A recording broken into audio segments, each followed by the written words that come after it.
I couldn't camion. Ninguém que tola mati ali mati por ali. E a cheirinho onde soma.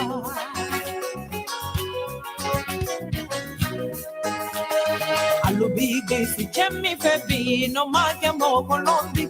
Tu è diritara dengi decide.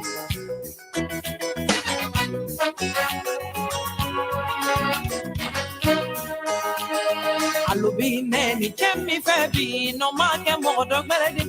Tu è diritara dengi watali.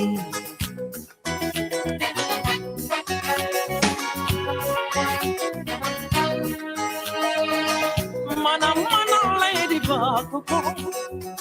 Idi wanko from Baradi. Mana lady bak. Idi wanko from Baradi. Maten soya komadi ba molanda ya. Shiri la la na ya tsawa.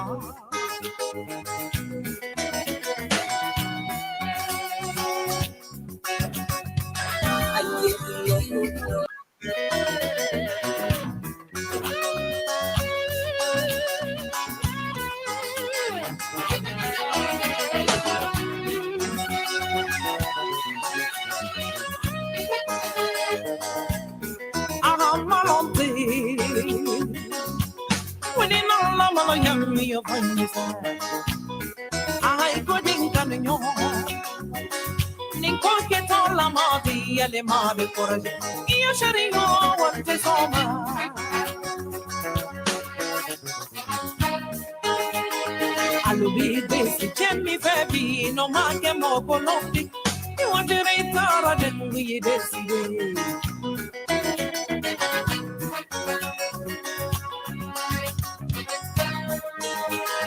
Allugine ni chemi febi no manche mo da quelli.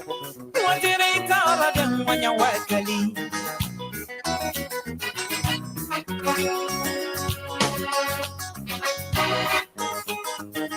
All'ubide mobility ma. I found the mobility there, mobility now. All'ubide wari batima sine. I found the wari batima wari bana. All'ubide avion tima. I found the avion tima avion now. All'ubide lulu tima sine. I found the lulu tima lulu yebana. All'ubide moto tima.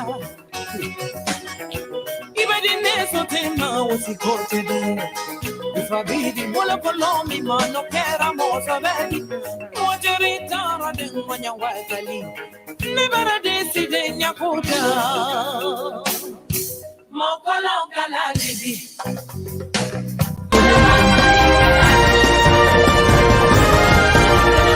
Libila. Samana kola na ya dungena.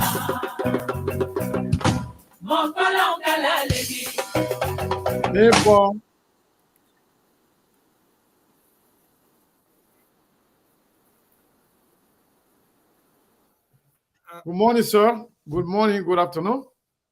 How are you doing? Yeah, thank you, Sekou. In fact, I may say good evening to you. It's in the evening time here in Liberia. It's wet Sunday evening. Indeed, the rain started saying this morning. Up to now, it's still 40. So it's in the morning time and it's in the evening time. So let me say good evening to you and good evening to all of our viewers. Those of you who are always checking on us, for those of you who always follow SKTV, to make sure that you get all the information that you need to know about Mama Liberia and the rest of the world. Let me say good evening to all of you. Thank you so much for always following the SKTV and making SKTV your number one show for the time. Let me say thanks to all of you. Good evening. Today is the last Sunday, and today is the 25th day in the 6th month. In the year remain the same, 2023. We are here for. So we're going to be here up to 8 o'clock on tonight. We're going to break you all the happening, tell you all the things that you need to know about Mama Liberia and the rest of the world. So if you're there in radio land, for those of you that are listening to us via radio, maybe you are right there at the border. Let me say thank you to all of you and keep following Truth FM, even though right now in Sierra Leone, there are some jubilation going on in Sierra Leone between for the election that held on yesterday, and we get some reports that the ruling party is in the lead in Sierra Leone. Yeah, so these are happening, but we're going to update you as to what's happening here in Liberia. So if you're there, please, we don't want you to leave. We also want you to share, especially for those of you who know our pattern. We want you to please share the show. Make sure that at least you share the show in groups or maybe place you feel that you want SKTV show to be notified. Share the show there so that other people can come and join us, or to join you to also follow the show or to watch the show. Indeed, it's a wet Sunday, as you can see. I'm already having my jacket on for those of you that are following us via the SKTV page. You can see me in my jacket to tell you that indeed it's raining here in Liberia. So we say a cat and dog. So it's not easy. So we are still doing everything to make sure that we bring you, or if I will do the Liberian people work. So please share the show for us. If you're just coming, we want you to share the show. For those of you that listen to us via the radio, invite someone also to come and listen, because all the information that we bring to you, it's possible that some of your friends wouldn't know exact of thing that happened. Sometimes they hear the other say because of the kind of clarity we're going to give. So there will be convenience. Say, oh yes, I heard about this on the radio. You say, in fact, this person do this, but I heard different thing on the radio. So please invite someone to come and follow so that you can know, or so that the person can be part of the show. So yes, I'm Mayban Kula, and we have 107 days to go. I don't know. Sometimes, when I'm calling the days, it reminds me of the U.S. rate. I don't know, but right now the U.S. rate in Liberia is around 182, 184, some places 185. So when I'm seeing 107, that means the U.S. we already finished passing by all that numbers. So we have 107 days to go. That means, according to the national election calendar of event, October 10, after October 10, all the calendar of event, everything, and rather that only result now you'll be waiting for. So we have 107 days to go. Yeah, so Sekou, because you were doing something. I know. Melbourne, thank you so much, and thank you everybody for joining SKTV once again. I want to welcome all of you again. This is SKTV. My name is Sekou Kenneth. Melbourne is here, and Steve Bolle, aka Moses is expected to join us as soon as possible. I want to say thank you to all of you. If you are watching us from Liberia, if you are listening to us via Truth FM, we want to say welcome. And today, the topic today is very, very important. We are asking, should we demand or advocate for diaspora voting in Liberia? Diaspora voting, which means when we have an election in Liberia, whether we in the diaspora should have the right to vote.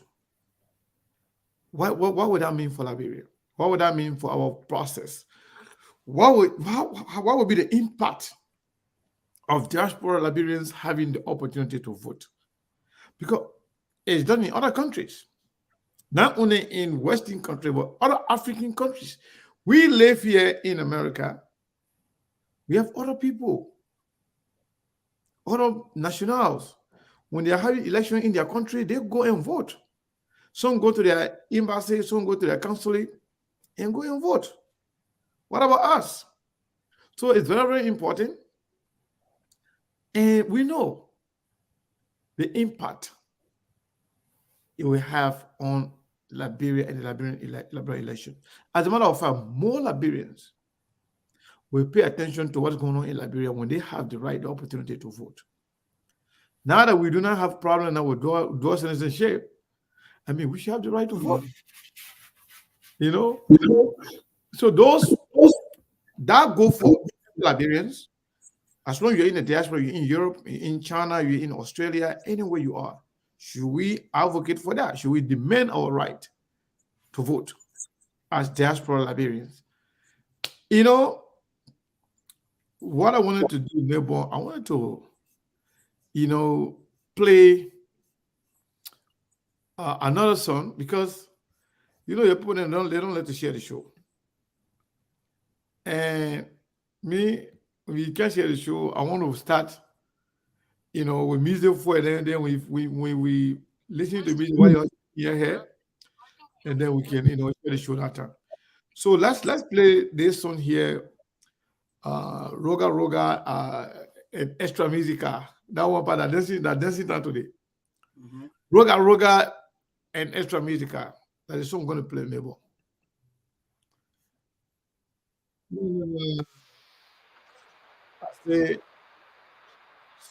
So listen to this song.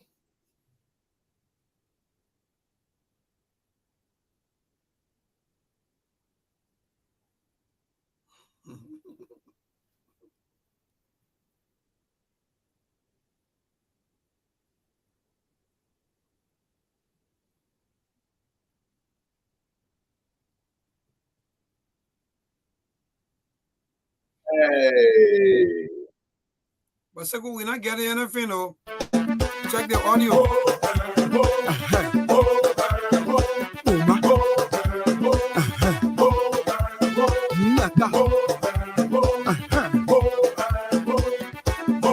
Saida Ochoa, Maya Scott, Christian Idua, Serge Ombeto, Odette Ye, Sisi Kuka, Sheke. You know what? We got to start this video. We got to start this one here.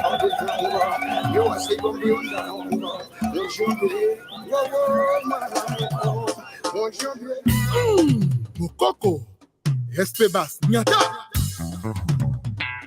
Gaëla Tikaya la patrona, Gilda Sambendengese, mon ami Gaël, Iloïdjo, Ya.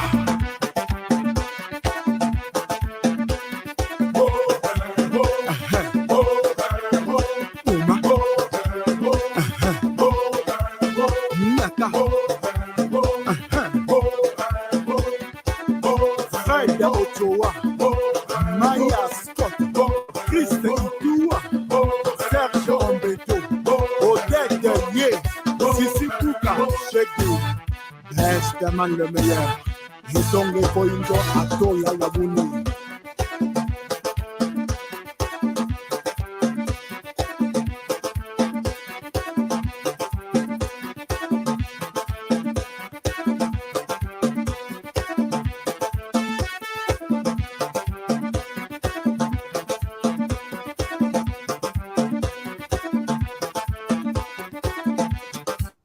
Oh, we need to take this time here to share the show. Share the show. Penga medo, Katu Jimba Kananzi Tikulu.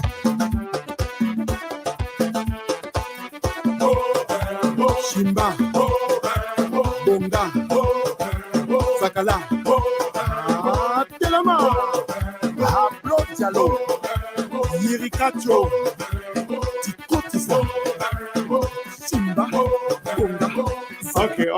Okay. We just wanted to shake it a little bit, to take the call from Melbourne Body because Melbourne be walking under the ring. Seriously, well, Sekou, is there you go over now? Go. What the guy trying to say? Is it oh. No, the song is due. Oh. No, man. I like this song. Yeah, that party song. No, I like this song. You know this song, yeah? Sekou, you have to send me this song. I will send it to you. Yeah, this song is called Roga Roga by Extra Musica. Roga Roga and Extra Musica. That is on there. But the song is so hot. It's a party song. One guy in a player on SK TV they call Miata Dakina. the girl from the culture troop. We see that girl this in this one. No, I like this song. We see that girl this in this song. You go waste all your money on. No, actually, man, this song is even your wedding money you keep saying you go waste it. But no, this song is a bomb. Yeah, it's a big bomb. Best song guy saying go Ghana, go. I think you say Ghana. I didn't say that. I was saying,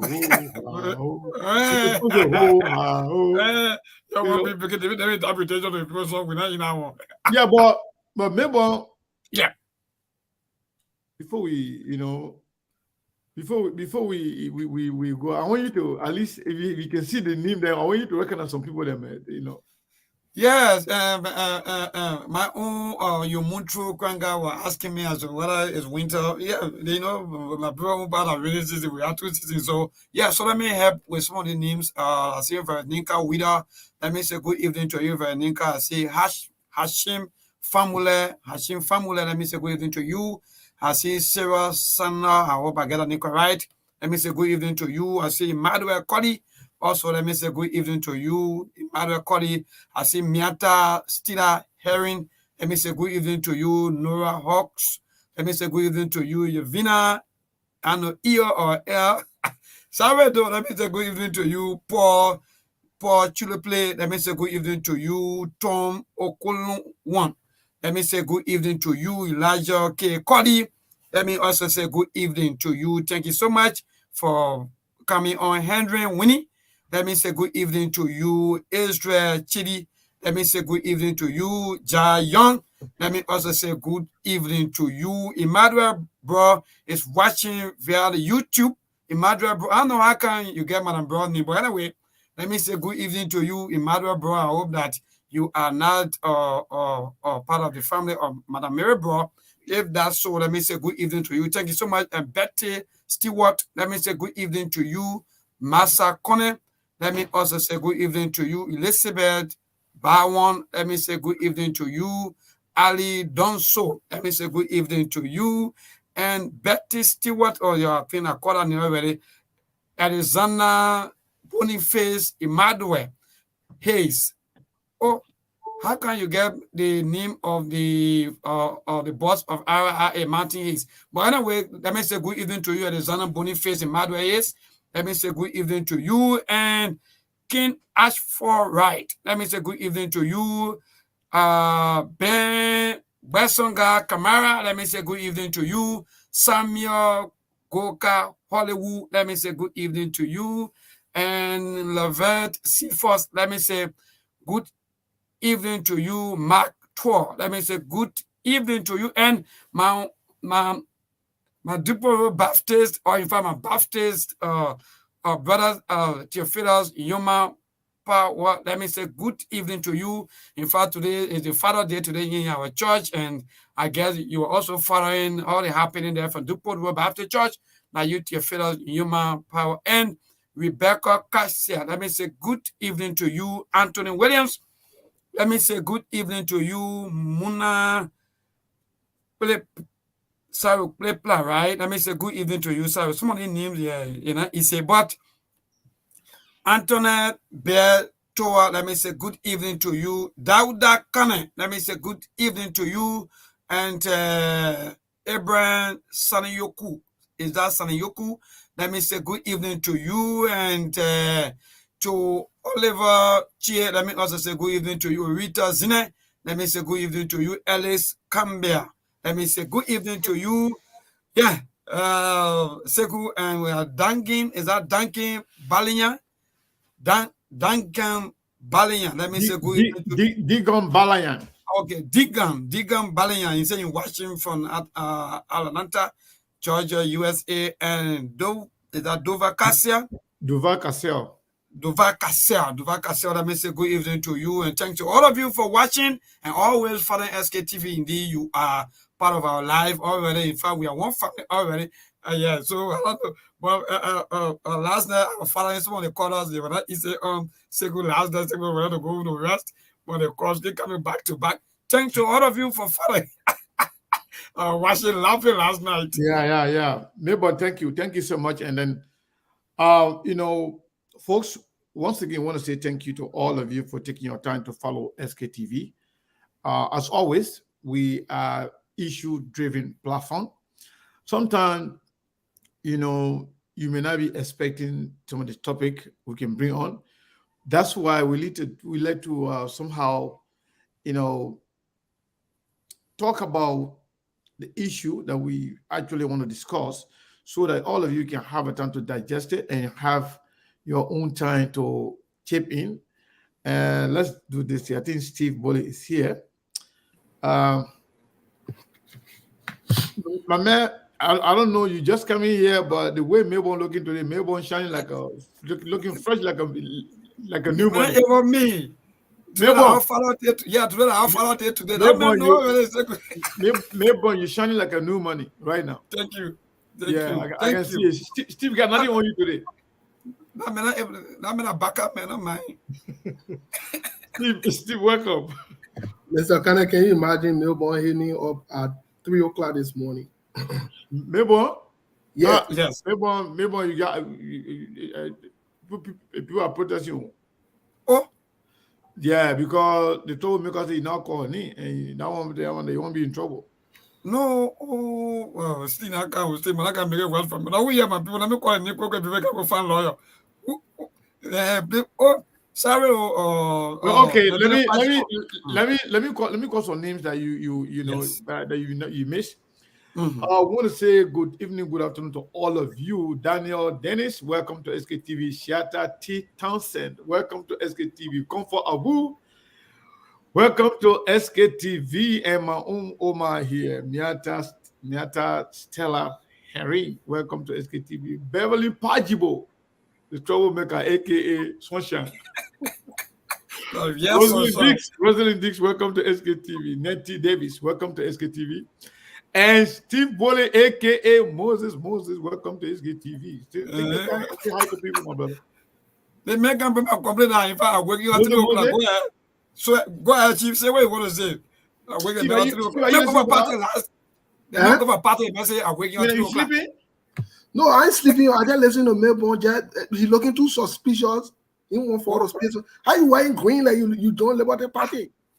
I was talking to here today. I said, I got to put myself today. Steve can give me all kinds of questions. But anyway, Steve, no worries. Anywhere I go, my man agree. Yvonne Eos, Sidiki Kroma, Zole Wesley, Felicius Japo Johnson. Welcome to SKTV. Japo Johnson. You know, Steve, the thing is, Yata Bernard, welcome to SKTV. Yvonne Eo, welcome to SKTV. All my Google people there. Melbourne. Mm-hmm. You pay fun today. You skip a lot of people, man. And you didn't even call. You didn't recognize the honor cover CDC. Hey, see, they kind of friend. Benjamin Jonah, the only honor cover CDC. Steve best friend. Yeah, they don't take up for me today. I'm full of tobacco. I don't mind that man. I'm full of it. Yeah. Well, okay. I want you to, before we get to the topic, I want you to get to the other news. Because yeah, but let me greet the people. I'm saying when you finish greeting your people, yeah, the news, then we can jump into the conversation. I don't understand what Melbourne wearing green. You not see that political party to support? You looking like you just forget it. Yes. Look, Steve, we are wearing colors so that people can know that we stay alive. That's good. Well, folks, welcome to. Me, Aleni Unity Party. I see. Yeah. Guest teachers. Well, I come on Facebook from Moses to Joe Bob Picking. No. Oh. You're not part of our party. I'm leading Unity Party. I still hold on. But anyway, folks, welcome to today's edition. As you can see, we're here. We're in the house, fully ready to go as always. But interestingly, I want to greet the Liberian people. Today is the 6th month, the 25th, 2023. Time stamp here is 11:29 a.m. Phoenix, Arizona. We have a very beautiful, nice weather here in Arizona. It feels really, really good outside. Sekou can attest to that. But as always, we want to greet the Liberian people. Those are our people listening to us via the radio. We say thank you for listening and following SKTV always. The Liberian people are the most important people on earth. But most importantly, the Liberian women are the most beautiful women on earth. Quickly here in other news, we got a lot of things going on. Yesterday, Mr. Kane, around the world, there was a serious situation going on in Russia. The group that was contracted with to fight in Ukraine, apparently were in Russia. It was heated, but the commander or the leader did stand down at some point. And I think he's currently headed to Belarus, or he's in Belarus already. It was very devastating for Putin in Russia. In another news, internationally, we are also following the story of President Donald Trump. The indictments, they've not gone away. It's been also, there's been huge call for the age of huge cause and concern on the age of President Biden still wanting to run. That has created a serious problem in the Democratic Party, especially with them still wanting to run. With him still wanting to run, that is a problem here. So when we talk about age in relations to Vice President Joseph Human Parker, people get pissed off. See, we have minded people getting vexed because older people want to run that Liberia, that too poor. By the way, fast forward to the news. In other news, local news in Liberia. Again, tomorrow we'll be able to confirm and authenticate most of these informations, but it is reported that Senator Jeremiah Cohn it is alleged, was denied visa. We're following that story very carefully. We're getting the pieces together as to bring you the full information as to why. But one fact that we can bring on to this, there was a tie. It's a tie to corruptions in Liberia. There is a serious tie to corruptions in Liberia. In fact, Jeremiah Cohn, like we said, is indicted. President George Weah has the report. Vice President Joe Howard has the report, as it's been reported in different news outlets. Whether you choose to believe it or not, it's not an issue. The issue is these are facts. In another news also, Yeke Koluba broke up some very interesting news conversation today, Mr. Kane. Very, very, very troubling. And I do have screenshot of the stuff reported, but in the tune of 65 million, the Liberian government, through the legislature, allegedly signed a loan deal without the representative, allegedly without the House of Representatives looking at what the loan deal is for, who's actually in charge. Yeke reports that Thomas Fala, again, the name Thomas Fala keeps surfacing. Thomas Fala in the House of Representatives, remember now, Thomas Fala is the chairman on Ways and Means, decided to reach out to the legislature, and that is passed. I think it's headed on to the Senate, more likely, so it will pass as well. So these are very troubling things. Now, mind you, government is continuing to, so that means, in other words, regardless of why this money was acquired, regardless of how this money is used, it becomes a Liberian people problem. You will have to pay. We will have to pay back. The taxpayer would have to pay that bill. The next government would have to shoulder that responsibility. This is a serious problem. This is very, very concerning. We're trying to corroborate this information. We've reached out to a couple of sources in the legislature, but they're tight-lipped, as always, on some things. But we expect tomorrow for some of these things to explode, for them to be out in the public. We have some clarity and context by tomorrow, because other news outlets are also following this, just so you know. They're very concerned. This is very alarming. This is very concerning, especially from the government side, but even more concerning with members of the opposition in election year, claiming that President George Weah and the CDC-led government is a criminal-led government, but the people who are enabling the criminality itself is problematic. And that's where we got to think the context. And so these are some of the things that we're going to be exploring today. These are some of the things that we're going to be talking today. These are some of the discussions that we're going to be getting into today as we consider the diaspora and our roles, and if we should be granted voting rights fully as it should be, considering we are Liberians. This is very interesting, especially the opposition enabling criminality, but yet calling on the Weah-led government to say it's a criminal government. This is very troubling. So we explore some of these unfolding or developing situations or news around the world. We're also being informing other news that we have been informed by some close allies, some close friends of Henry Costa, that this week, I mean June, man, Mr. Kind of see why June is the best month in the year. See why I always tell you, some boy who hate the month of June be getting there, but in the same month, can be passing around, going for vacation and be chilling, and be doing all kind of thing. But look at the month of June. Look at the kind of gift the month of June brings to us. In June month, we just fall down inside just west. So Brazilian monk, if you are listening, if you have time, let me know. I will send you the link. This conversation, I will let you to be a part of it if you're available to talk. Yeah, but it's very, very important. This topic is very, very, very important, Steve. Yes. Now that we have our people listening on the radio,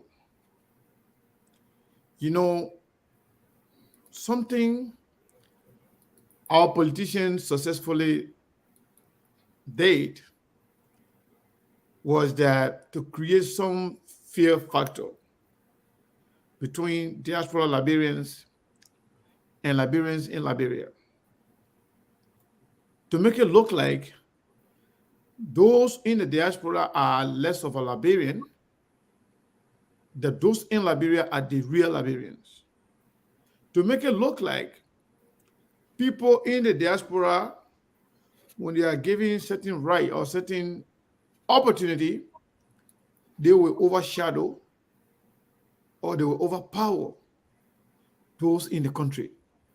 Making it to look like if you do this for them, they will can't take all your job. If you do them 1 year, they will count all your employees. I mean, making it look like as if those in the diaspora are even better than other Liberians in Liberia. So making the people to feel like Liberians in the diaspora, their only objective is to go and find government job. Even for some ordinary Liberian to accept and subscribe to the idea of dual citizenship, it was tough for some of them. Because they make it look like we are Buku men, that Liberians in the diaspora are different kind of people, as if to say they don't have family in Liberia, or they don't have any impact in Liberia. And they don't tell the people the reality, to say that even though those brothers and sisters in the diaspora, they may not be living here in Liberia, but their impact is felt every day. As a matter of fact, diaspora Liberians contribute more than 350 million a year through sending money. With oil send wave, MoneyGram, Western Union, all the money the diaspora people can be sending. But then some politicians, they make it, they kind of create that buffer zone, like there's some big, difference between diaspora Liberians and other Liberians. We are all Liberians, regardless. Coming here, somebody didn't come here because they really wanted to come here. The war makes some people to come here. War was also an opportunity for sending people to come here. But many, many people, if they was not because of the war, if it's not because of the war, they won't even dream about coming to America. So it's very, very important that diaspora voting is not for any political party. Right now, some people think that diaspora Liberians, they are aware of themselves, they know what's going on, their eyes are open, they can read through the line. So one party trying to benefit more than the other party. Some people think like that. So when you talk about diaspora Liberian voting, some people think you just want to benefit a certain group of people or maybe a particular candidate. But the idea of diaspora voting it doesn't have to take effect this year. It doesn't have to take effect this October. But it's something that people should consider. Because when you are a Liberian, you can't have one. We are now like a half of a citizen. Or maybe we are citizen, but we are not citizen enough. We are Liberian, but we're not Liberian enough to participate, to take part in our decision making. So it's very, very important that we discuss these things and also shine light on our politicians. Even Darrell Dillon, before even his election, he was one of those people that even wrote on a Facebook page vehemently, rejecting the idea of dual citizenship. And we saw them talking about how Liberians in the diaspora, who had other citizenship should now have the right to run for president, vice president, even for any elective office.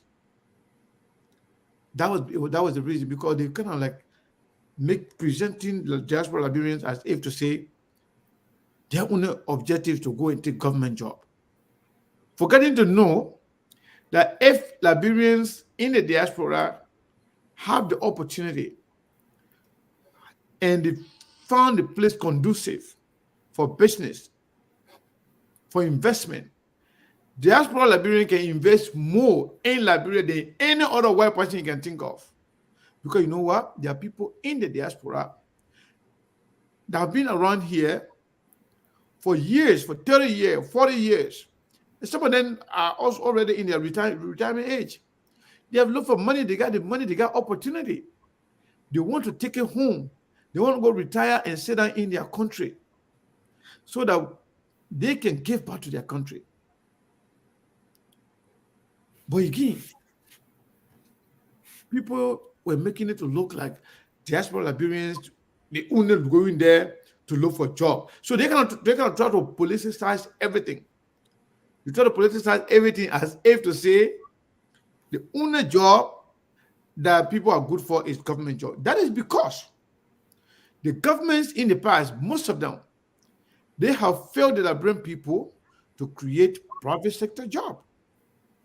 If there were a lot of job for everybody, people even paying more for private sector job, everybody will not be rushing for government job.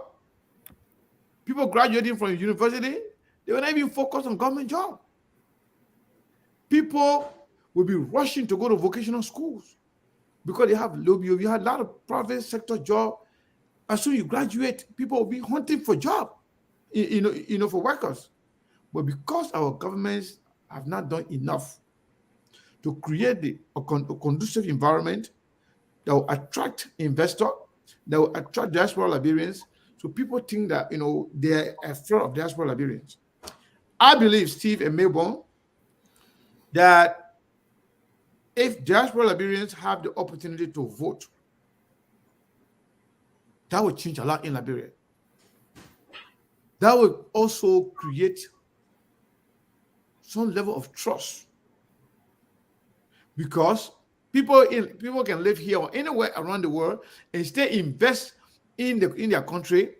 And we think, say, if our lawmakers, if the government is not doing well, we have the right to remove them. At least nobody will even thinking about war business or this and that. You can all vote to send a message. So we are asking, should we all demand or advocate for diaspora voting? Okay, well, Sekou, thank you so much. I think the first thing I'd like to say is you're 100% right that some politicians have created this illusion, this confusion, and this fear-mongering or tactics that those from the diaspora are coming to take on their jobs, or we're not Liberians enough to participate, or contribute to the government or so forth. On the flip side of it also, there are also some Liberians that have gone from the diaspora. We need to talk to that have been very corrupt as well. That have enabled and corrupted the system too. That is just in the minority. For example, I listened to one of Jose Yuma Boaka's tape where with Tima Jarate, he asserted, or he did say, try to blame those who came from the diaspora directly and indirectly as the people that created or enabled corruptions. How they were taking monies and buying homes in the diaspora and so forth, quote unquote, paraphrasing him, I mean. And yes, the tip is there. The tip with Tima Jarate, go listen to it, is there. We don't have time to play it today, but it's a fact. He did allude to that. And yes, Senator Dillon has always maintained a position wherein he doesn't want any kind of competitive process to get those in the diaspora, any kind of chance or involved. But let me remind the Liberian people that countries like Ghana and other countries are welcoming those from the diaspora. I believe that there are some countries in Africa that have even allocated some seats for the diaspora, for those who are in the diaspora. Yeah. And those seats are kept primarily for those who, this is how you do things. But Mr. Kane, also on the flip side of it, here is the hypocrisy. Here is what I don't get. We're not good enough to vote, to partake in the elections. But we are the same people that when they want to come and run, they come and rally around here. Whether it's for goose, physical cash, contributions, donations, they go from state to state, from town hall and so forth. How is that? How does that work? Also, we sponsor you to come and honor our interests. But when it's time for you to come and raise money, for example, with the alleged denial of Jeremiah Kun, it was all in the name of coming to connect and raise money. That's it. He was not coming here because he wanted to come to New York to move around or to allegedly do boyo work, as Ewan Costa would put it, or as Ewan Costa said it, or to say him pale, Ewan Costa said. That's not what he was coming to the diaspora for. He was coming to make connections, to see if they can get some money. And this is where they come to get vast majority of the contribution. Speaking of contributions in the diaspora, Mr. Cummings is here. He's in Michigan, from what we are told. They're having an event for him, a fundraiser. Next weekend, they're having an event for him in Philadelphia, a fundraiser. So you see, so we are good to leave our jobs, leave other activities, fly to go, put our $20, $50, $200, $100, and they want to in the bus, collect a carry labor, go and vote for them. You finish voting for them, then they can't go sign law that will stop you from being empowered to sit on the table. So we don't want to crazy cow the cake in loafer. We don't want to eat it here. I see. But Mr. Kenneth, like you said, this is the right time for us to have this conversation. For the next generation, we can't afford to look at Guinea. Look at Guinea, our neighbor Guinea. Mr. Kenneth, the people vote. Here, they vote. They enable, look, the Guineans have enabled the process that Guineans in the diaspora would vote. Why we can do that? What is wrong? We better swear behind, or what is going on? But it is the same guys, Mr. Kane, the same people we support, we talk for. They go there and they stop this movement. They stop this momentum. They killed this moment. People who we expect to be standing. Thomas Farah comes here. Thomas Farah then should be jumping all over this thing. Not Thomas Farah, Sir Joseph, he's the senior senator of Montserrat County. To even create the atmosphere, Mr. Kane, it gotta be something like that. That's something that we gotta negotiate. We don't have to negotiate. It's our right. We didn't. Some of us did not fight war. We didn't bring ourselves to America. We did not. Now the fact that we've come here should be a blessing that we even want to go back to contribute to our society. What is wrong with somebody living in the diaspora and want to get a government job? What wrong with it? I don't think there's anything wrong with it. Provided if they will follow the rules and the regulations back home. Simple. So, this issue is not, like you said, it's not necessarily for us.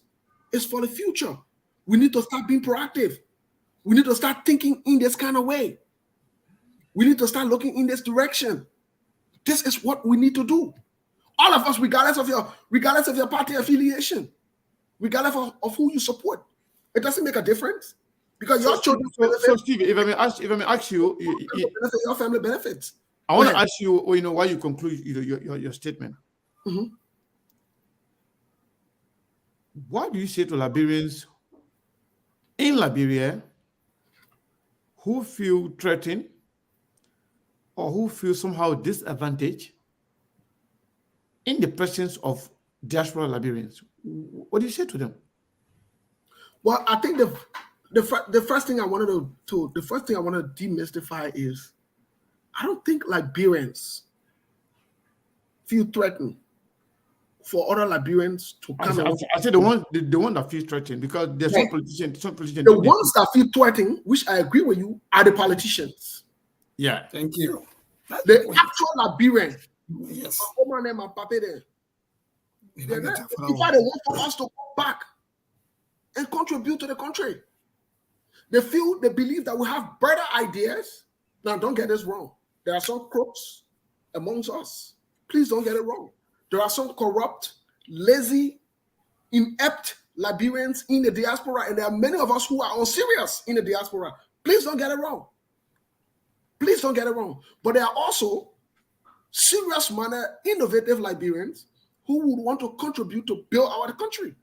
So the politicians created this fear and this little contribution and this little competition that makes no sense.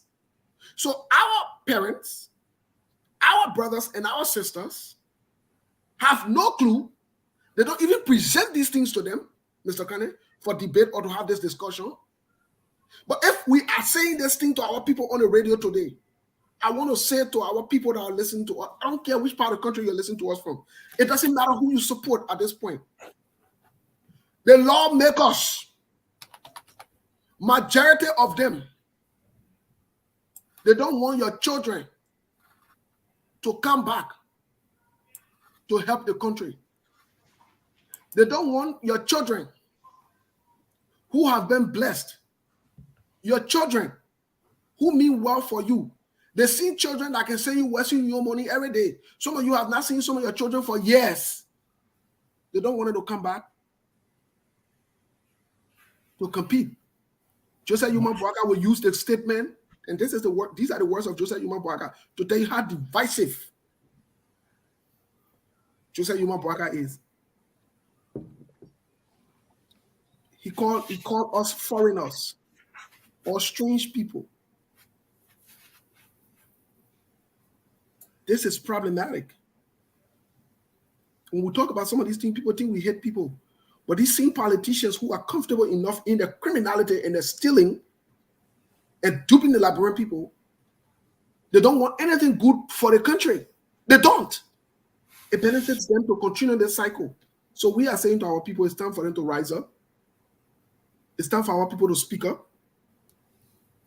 And it's time for us who in the diaspora too. Let me say this to you. I will give credit to President George Weah on his regime. Whether it's partial or not, I will give credit to President George Weah's administration for at least starting this thing off. I will give credit to President George Weah's administration for doing that. All of the other politicians, all of those guys who left from the diaspora, who got hired by Ellen, they kicked the thing they came down the road. They were not ready to take any kind of step. And those of us who in the diaspora, let me say this to all of us too. We have our own problems. Because this is something that we should be united on. There should be no division on this call and this cause. No. If there's only one thing in the diaspora that can benefit us and our children and the future generation of Liberians in the diaspora, this is one of the things we can unite on and fight for together. Let's have our voting rights. Let's have our right to participate. If that person wishes to participate in the electoral processes of Liberia, there is nothing wrong with it. I think this is where we should be united. This is what we should be united on. And so, Mr. Kane, these politicians, they keep playing these funny little games, and it's time that we stand up too. Yeah, so let's get a Melbourne perspective on this, because we maybe very soon we'll be going to the news bulletin in about 5 minutes or so. I don't know whether Steve will want to do that, or you will want to continue the show while if you can finish and come back. It's up to you. But Melbourne, what is your perspective? You think Liberians in the diaspora should demand their right to vote, or should we all advocate for this to happen so Liberians in the diaspora can have the the opportunity to vote? Yeah, thank you, Sekou and other Steve. When two of you were talking, my eyes just became red, the sorrow in my heart, because why would you want to deny other Liberians from being part of their own country process? For me, I see that as complete evil thing. You cannot do that to your own people. Even if you travel from here today, you go to Europe or maybe America or Australia, for an example, and you live there, I think that opportunity should be given to you as Liberian, so that you can be able to participate into every other process that will be ongoing in your country. Like, for example, the election. But again, Steve already said most of the things that are on my mind. For me, I squarely blame the politicians. I blame the politicians almost 90% or 95% of all of the things that are ongoing. Again, that what Steve just said, I think it's about time that all of you come together, no matter who you support. Whether you for party A, for party B, or for party C, you guys have to come together and find a suitable way. Because let's see already appreciate President we are, or appreciate the President we are now. I think that's the best time for the kind of thing to come on the floor, so that the government can be able to put things in order. Because seeing our brothers and sisters out there, they are not voting or excluding them out of the process, I think that's so terrible for me as a president. I just sharing tears right now, because seeing our brothers who are contributing to the growth and development of Mama Liberia, do you know how much come into this country every day from outside of Liberia, especially from our diaspora people?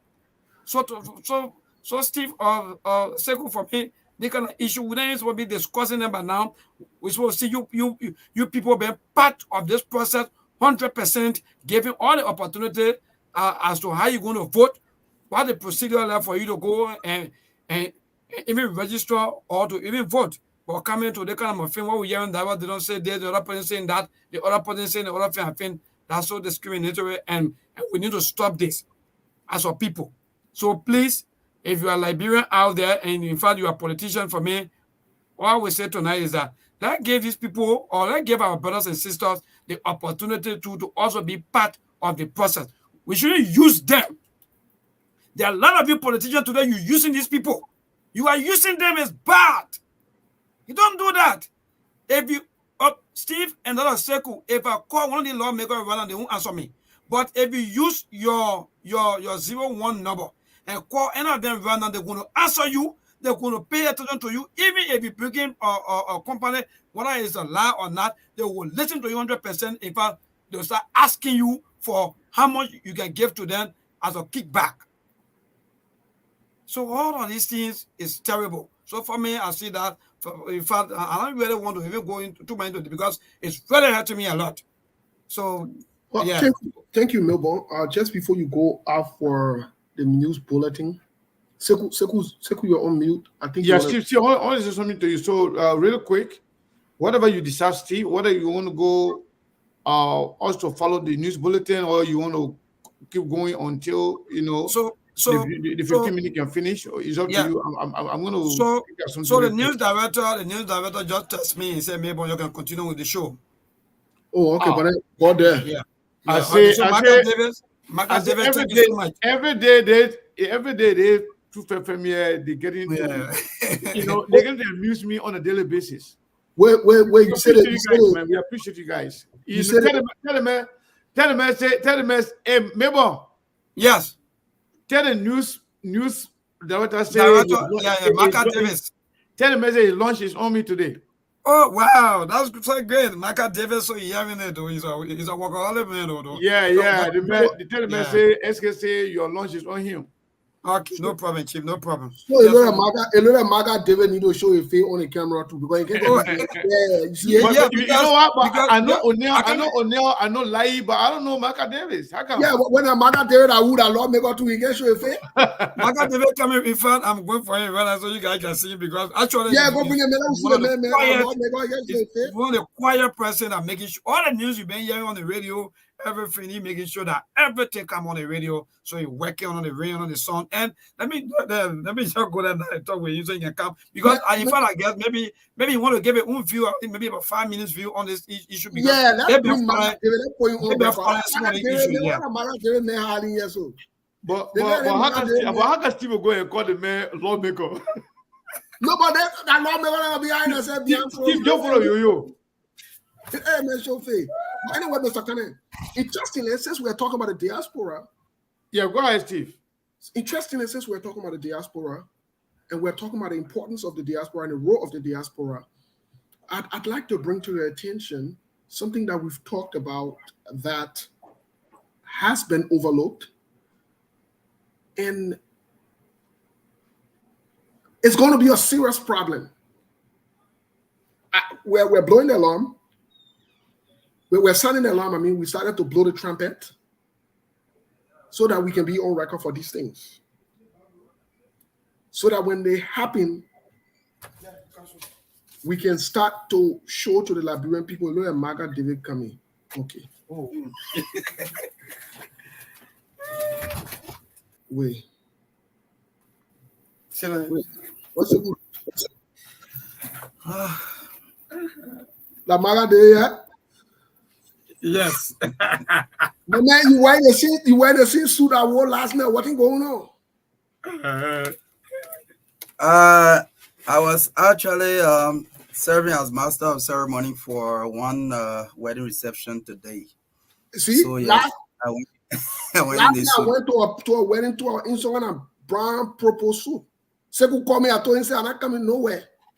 I told him last night, I said, I'm not coming. Me, you know, nothing. Actually, yeah. So, you know, I had to rush from there to come and package the news.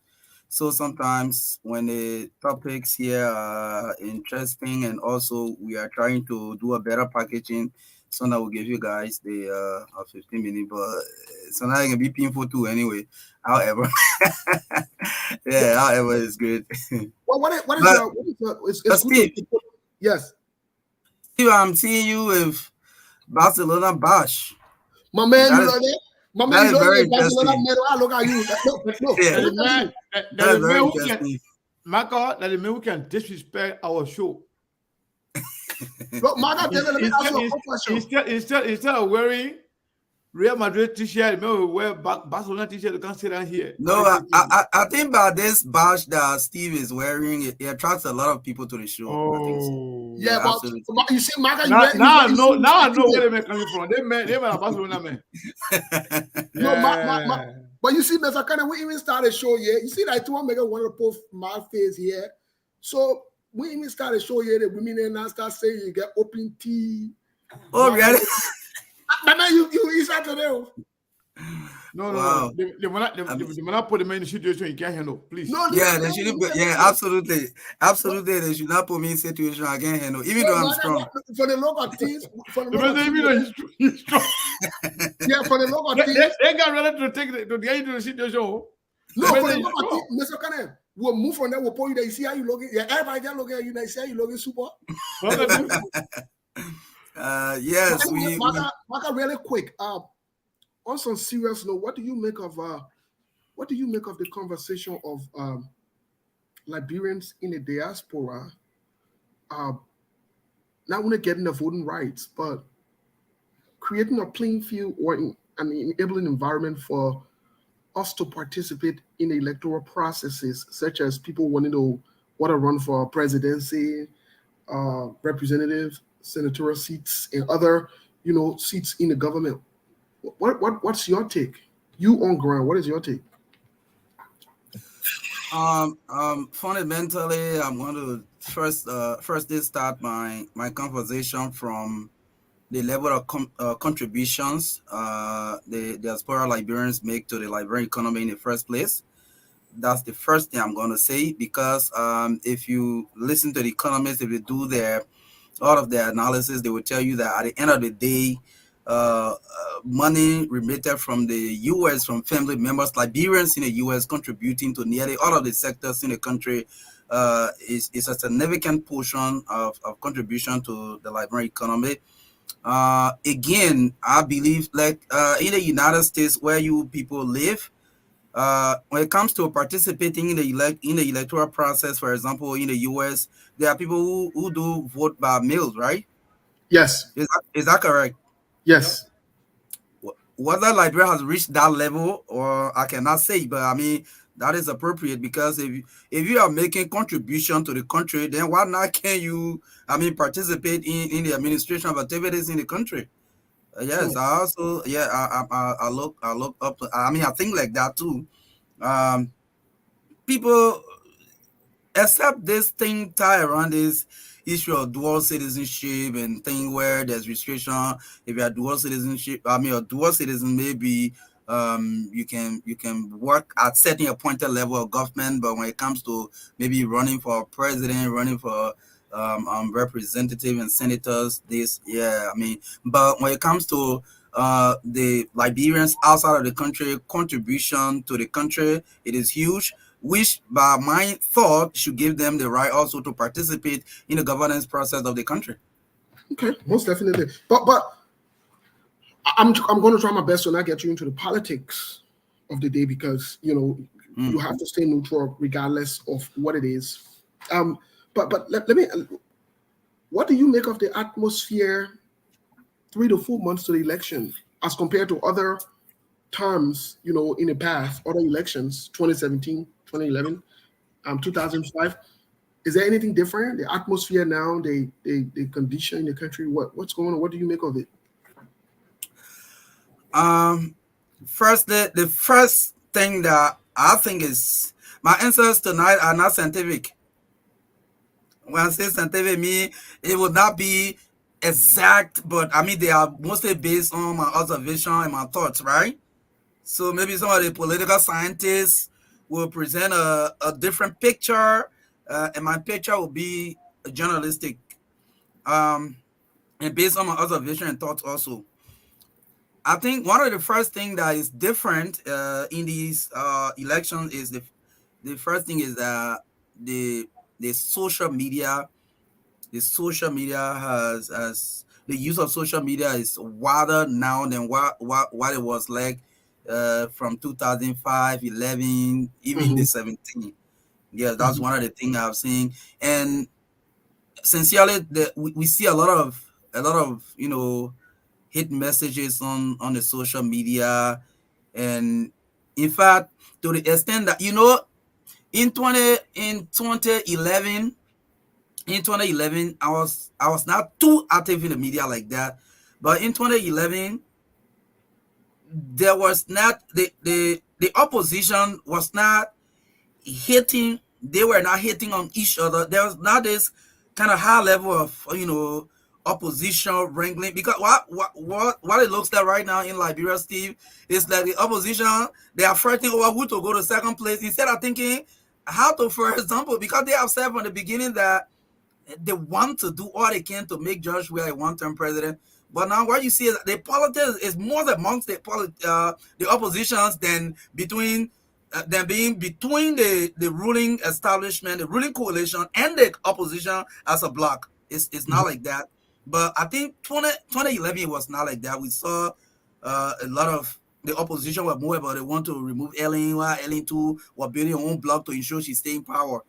That's what I can say. That's what I can say about 2011. 2017, what we saw was that the opposition also had several meetings. They wanted to ensure that Unity Party doesn't come back, and I can assure you that was one of the reason that George Weah won the election, because even the Liberian, besides the political parties who were quote unquote opposition bloc, The Liberian people themselves were saying that they were tired with Unity Party. 12 years, why can we get, 18 years? And, so these kind of things actually play in favor of the opposition then. And at the end of the day, you saw the MDR of Prince Johnson going to the coalition. And once they went to WEA, they strengthened the WEA campaign in the second round, which accelerated him to the presidency. Okay, that makes sense. The proliferation of the social media, especially Facebook, it seemed to be influencing this electoral process. That we can't take away, because we saw the same thing here in 2017, 2020. We did see the same thing in the United States and around the world, wherein social media played a huge role. So when people start to discount social media and say, oh, people that are internet citizens, they're just trying to go away from the fact that this is having an impact, because some of the things we report on the social media or from the social media, sometimes you guys on ground have no idea until the story develops later on. And then you'll be like, oh, I heard that from social media. Wow. Where are you guys getting this information from? But I would have to agree with you on that. But let me ask you this. Let me ask you this other question. In terms of the electoral processes, in terms of viability of the candidates, we see that I was saying, Labro, certain people need ringing. Jowia need umpire always ringing. Joseph Boaka need ringing. Of most recent times, who else will you say the name ringing in a BB put that we can depend on the power in the country now? And more all the other people, because we want to know Ellie, Jowia, Prince Johnson. These are the people that just went around the Joseph Boaka, and the people that we know.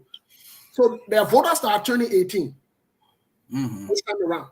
Some of them these people did back in the day. What do you say?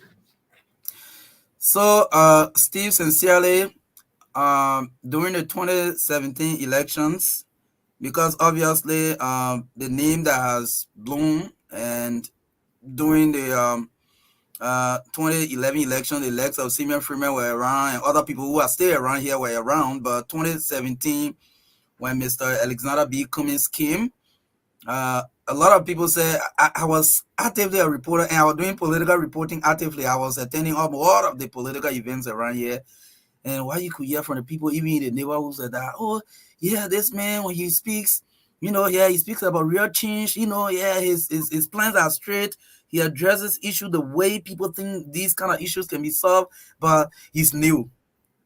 Yeah. So, and moving up to after the electoral process, and you can recall that during the runoff, he did not take the ANC as a political leader to any of the two parties that went into the runoff, if you can recall. He said the Liberian people should decide on their own. He believed that he was the best person, since he didn't get to the runoff, let the Liberian people decide. So coming up from that 2017 election, and he got huge vote in Monserrato. Yeah, he got huge vote in Monserrato. And coming up to the 2020 midterm, other by-elections, I think, to answer your question directly, one of the politicians who have made a huge breakthrough in the Liberian political space right now is Mr. Alexander B. Cummings.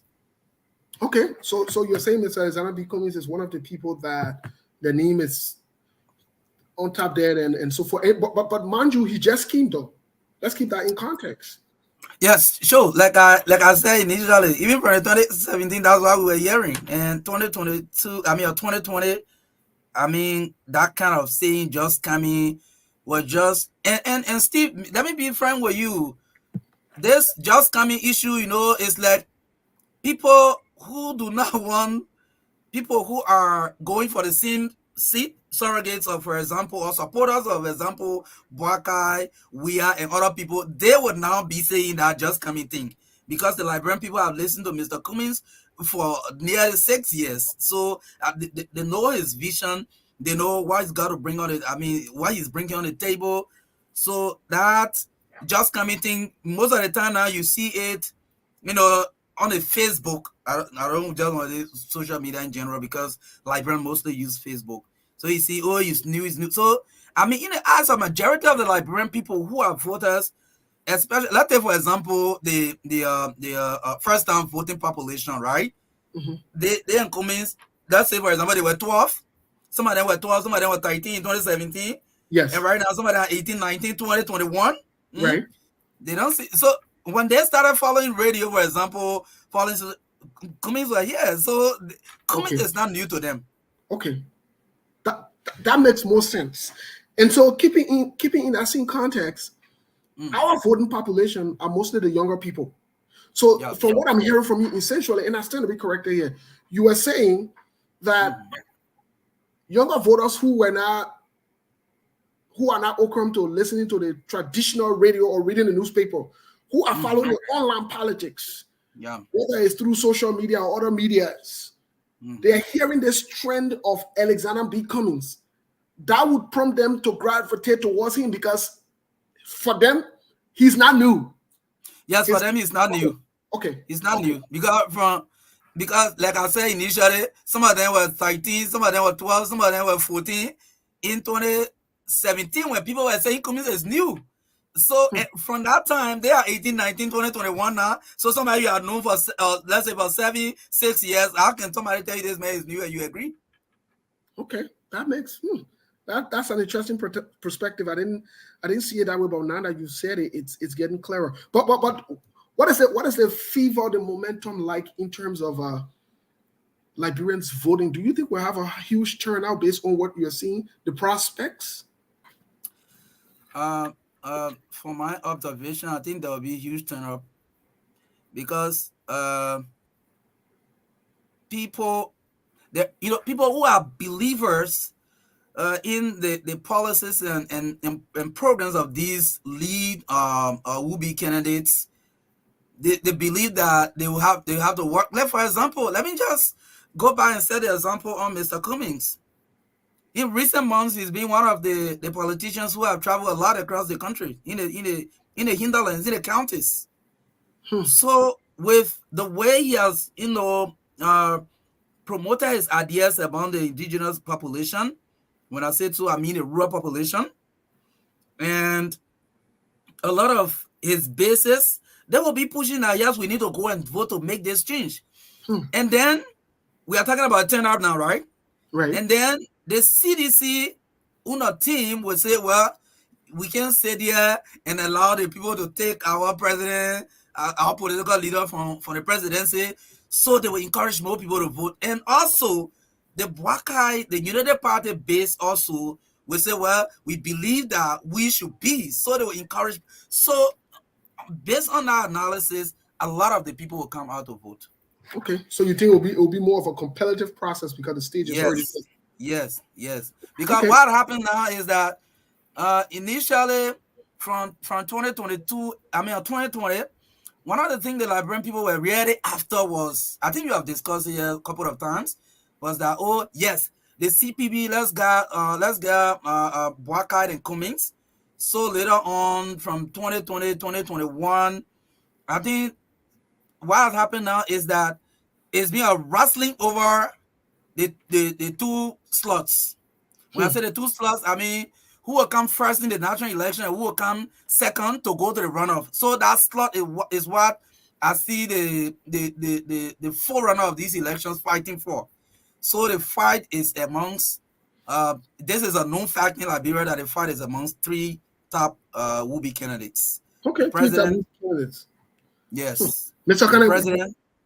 The president, the former vice president, and Mr. Cummings are in my opinion, and all of the news articles we are around, the programs we have gone, the analysis we've seen around, these are the 3 forerunners. But just before Mr. Kana comes in, let me squeeze in this question, because this is something that we've discussed behind closed doors, Mr. Kana and I, and other members of SKTV team here, and we're trying to grasp this idea. Joseph Human Bwakai has been in the Liberian politics, some claim 25 years, some claim more than 25 years. But for the sake of this conversation, we're restricted to 25 years, which is not small time. President George Weah, if we will look at him from 2005 till now, that's 18 years. That's a small amount of time as well. That's shy of if my math is still right, 7 years of Joseph Yuma Boaka being in the Liberian politics. You have an Alexander Cummings who came to the Liberian election or presidency shy either 16 to 24 months. Today, if you add all of those up, it amounts to a good 7 to 8 years he's been in the Liberian politics. Some people might say 9. We'll give it to them. But let's say 8 for the sake of this conversation. What do you think he did to gain this kind of national traction when you have Prince Johnson, Benin Ure, Tewa Gonglo, and other politicians who've been running around? You on the ground. What do you think in a short period of time for him to become so competitive to these guys that have been around there amidst everything they've said about him, even as far as most recently taking him to court and he was vindicated from that? What do you say? This is my candid opinion on that question. The reason is that, you know, when they talk about the issue of bad governance in Liberia, the first thing that comes to the mind of the Liberian people is corruption. That's the first thing that comes to the minds of the Liberian people. And Liberian people believe that this corruption that is a menace has circulated among these people who are recycling in the sector, in the politics of the country, right? So when they see that Cummings, who comes from the private sector background, and they don't hear about Cummings corruption, they don't hear about Cummings, you know, they don't hear anything negative governance wise about Cummings. So a lot of the people believe that, okay, Cummings is neutral when it comes to the issue of corruption in the country. So they see him as an option. They see him as an alternative when it comes to the fight against corruption. That's one of the things. And this is, if other people will interact on the show, they may tell you this. If they will not agree with me 100%, they will agree with me 50%. One of the things that has said Cummings, let me say, that have made him to reach the level he has reached in the politics of the country is because the first thing is Liberian people believe that all the people who are circulated in the political corridors have small piece of corruption with them, but they have not heard or seen anything about corruption about Cummings. So they believe that he comes with integrity. Okay, Mr. Kane, do you have any question for McKay here? Because today, Umpa not easy. Help me anything here today. Mr. Kane, you muted. We can't hear you. You're on mute. Yeah, sorry. Mr. Maka Davis, thank you for everything you do, for all you do for Truth FM. I know it's your job, but we must commend you and your team for, you know, bringing us up-to-date news and information in the country. For me personally, when I started, you know, following and listening to you guys, it reminds me of the time I used to live back home. You know, the newscaster, the way they, you know, the way they read the news, the pronunciation of, you know, like it takes me back to Liberia, you know. I know. I enjoy it, and you guys are doing a great job. I want to commend you. I want to say thank you. Thank you, Sekou. Thank you. Yeah. So, my question to you: what is the fear, in your opinion, for Liberians who see other Liberians in the diaspora as competitor? I mean, what are they afraid of? Like when, you know, they are afraid for Liberians to be given equal opportunity or a level playing field, that wherein, you know, to open that competitive market, wherein Liberians from the diaspora, because I believe people like you and a lot of other Liberians who are in Liberia are equally qualified, just as other Liberians in the diaspora. The only difference, Liberians in the diaspora, especially in America, they have a lot of opportunity to work. There are a lot of jobs they can go to. If the equal opportunity was presented to Liberians in Liberia, many Liberians can even do better than most of us here in America, right? But what is the fear of the Liberians who believe that giving any opportunity to diaspora Liberian, that would be like that will be at their own detriment. What is the fear? Well, this question is a little bit hard, but let me give some answers that I can provide. One is the people in Liberia here. The first thing is that they feel that even the standard of life in Liberia is low. That means the kind of inferiority behavior, right? Mm-hmm. Yeah. So imagine the way we embrace when somebody comes from out of the country and come to Liberia. We hold you in a kind of different esteem from what we do with other people here. So the first thing is the thing that if, for example, Steve applies to be maybe director of communication at one program here with his credentials from the US, and Marka Davis here apply for the same position, they further believe that because Steve comes from abroad, maybe he came from Europe with a bachelor degree, and Marka is presenting a bachelor degree from Liberia, maybe they feel the employer will go for Steve. Maybe they will talk about, experience, and, they just feel that the quality, whether be it education or livelihood up there is different, is higher than what we have here. That's the first thing. The second thing, there are other fundamental issues that they can talk about. They talk about competing economic-wise. They talk about competing economic-wise. They feel that, for example, if the playing field is that open, maybe they would not have the kind of economic power compared to people who have worked up there for some time. And so it is easier that you can get your hand on things more than they will do here. For example, if maybe they'll talk about land, for example, to buy land, for example. They believe that if you have more money, you can get better land than he who lives here and don't have more money. Another thing is some people believe that if you give, what I'm telling you, some of these things I think that people say on a daily basis, right?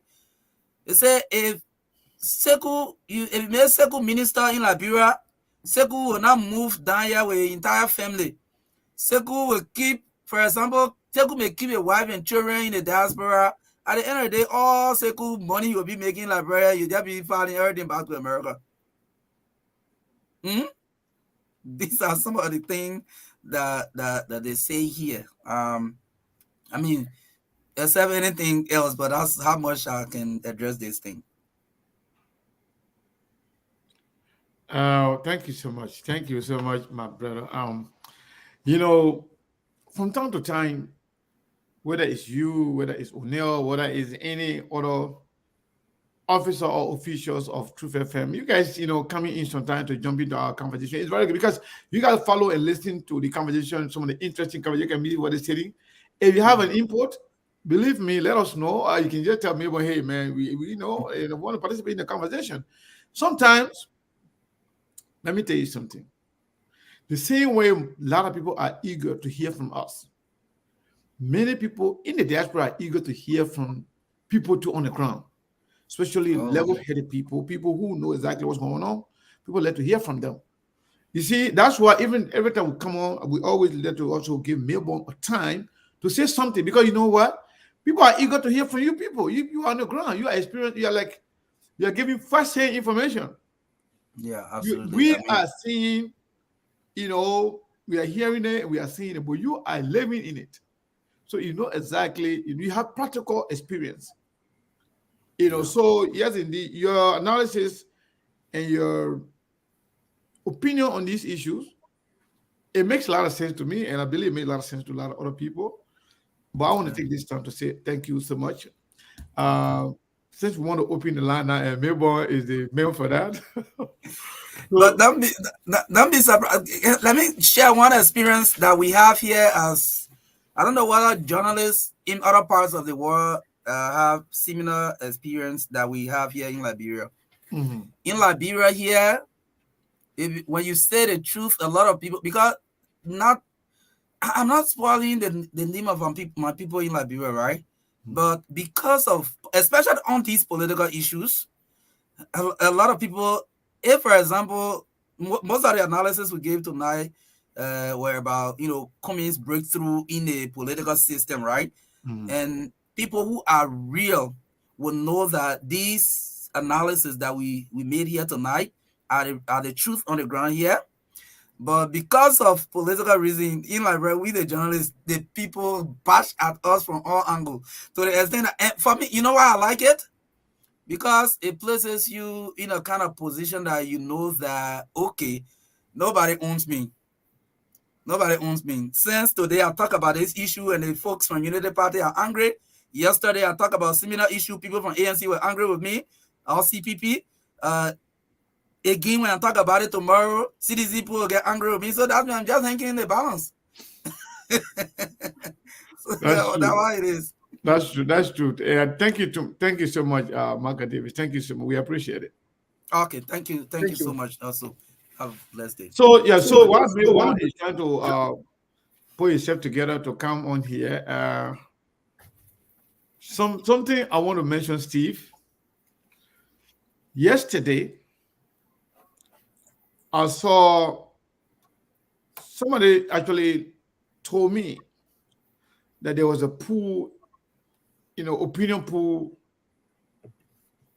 taking on one of the network, at his phone network, and that Tiawan Gonglo, got more votes than Alexander Cummings. And then I went down. There was another pool on the social media on Facebook. This person wrote, "Liberian people, please come vote." They put JNB, they put ABC.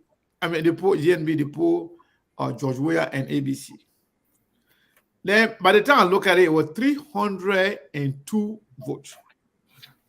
So what I did, I decided to count the one that say Commis or ABC, or that took C, because Commis was like A, B, and C. So when you say A, that means it's JNB. When you say B, that means your Weah. C was Commis. So I counted ABC first. So in the end, it was 150 people that said ABC out of the 302. But then I noted some people, like 2 people, they voted twice. They say ABC, they say ABC, and I minus that. So when I minus that, that brought me to at least 148 vote says, ABC. So I didn't bother counting the other ones, because if it's 302, then one person get half of it. They want to say ABC, say 148. If I manage the invalid vote, as maybe we'll put them. So to listen to somebody saying that they had opinion polling and Tiawan Gonglo, they're better than Alexander Cummings, that tells you everything. That is to say, that brings to question the credibility, the method, the manner in which the so-called pool was conducted. In Liberia, outside of Liberia, every level-headed Liberians, even those who are against each other, even Tiawan Gonglo himself, believe that we have 3 major candidates in Liberia. And they are Cummings, Boakai, or George Weah, in no special order. So for somebody to say that there was a pool in Liberia, that kind of like exposing yourself, exposing your, not only your limitation, but how biased you are. Because this is very clear. Even those who are, okay, let's say, assuming now, how come everybody in Liberia believe that the presidency is going to be either Joe Weah retaining his position, or UP coming back, or electing comings? It is because majority of Liberians that follow politics, they know exactly what's going to happen. And Steve just asked a few questions to our brother who was just here, Marcus. He said the momentum, the trend of Komis's momentum from 2017 to now. When you see that Komis is being discussed today as potential president, is because of things are changing. But let me tell you something. If he makes something bigger than the TV screen that's sitting in front of you right now, the person who decide to blind themselves, they will not see it. And there's a saying that if you change the way you look at things, or you look at a thing, the thing you're looking at changes. If you decide to blind yourself, you will not see it. If you decide to make yourself like you have hearing problem, you will not hear it. So that's the bad thing with life. So those pulling thing is the joke, is funny, but I don't blame the people that are even making their pool. As a matter of fact, as of recent, I don't have to attack other platform, but I know as of recent, the Spoon Network, the owner of Spoon and his bear boy, Union Fogon and Stand Up With a Spoon, not only they are losing relevance, or they have lost relevance, they will say anything or do anything just to keep them in the news. But if you pay attention to them, that means you're making them relevant, because they know everything they're saying over there, nobody takes them seriously. It's a fact. They lost the relevance because of the way they conducted themselves. At some point, Spoon was the biggest and the most followed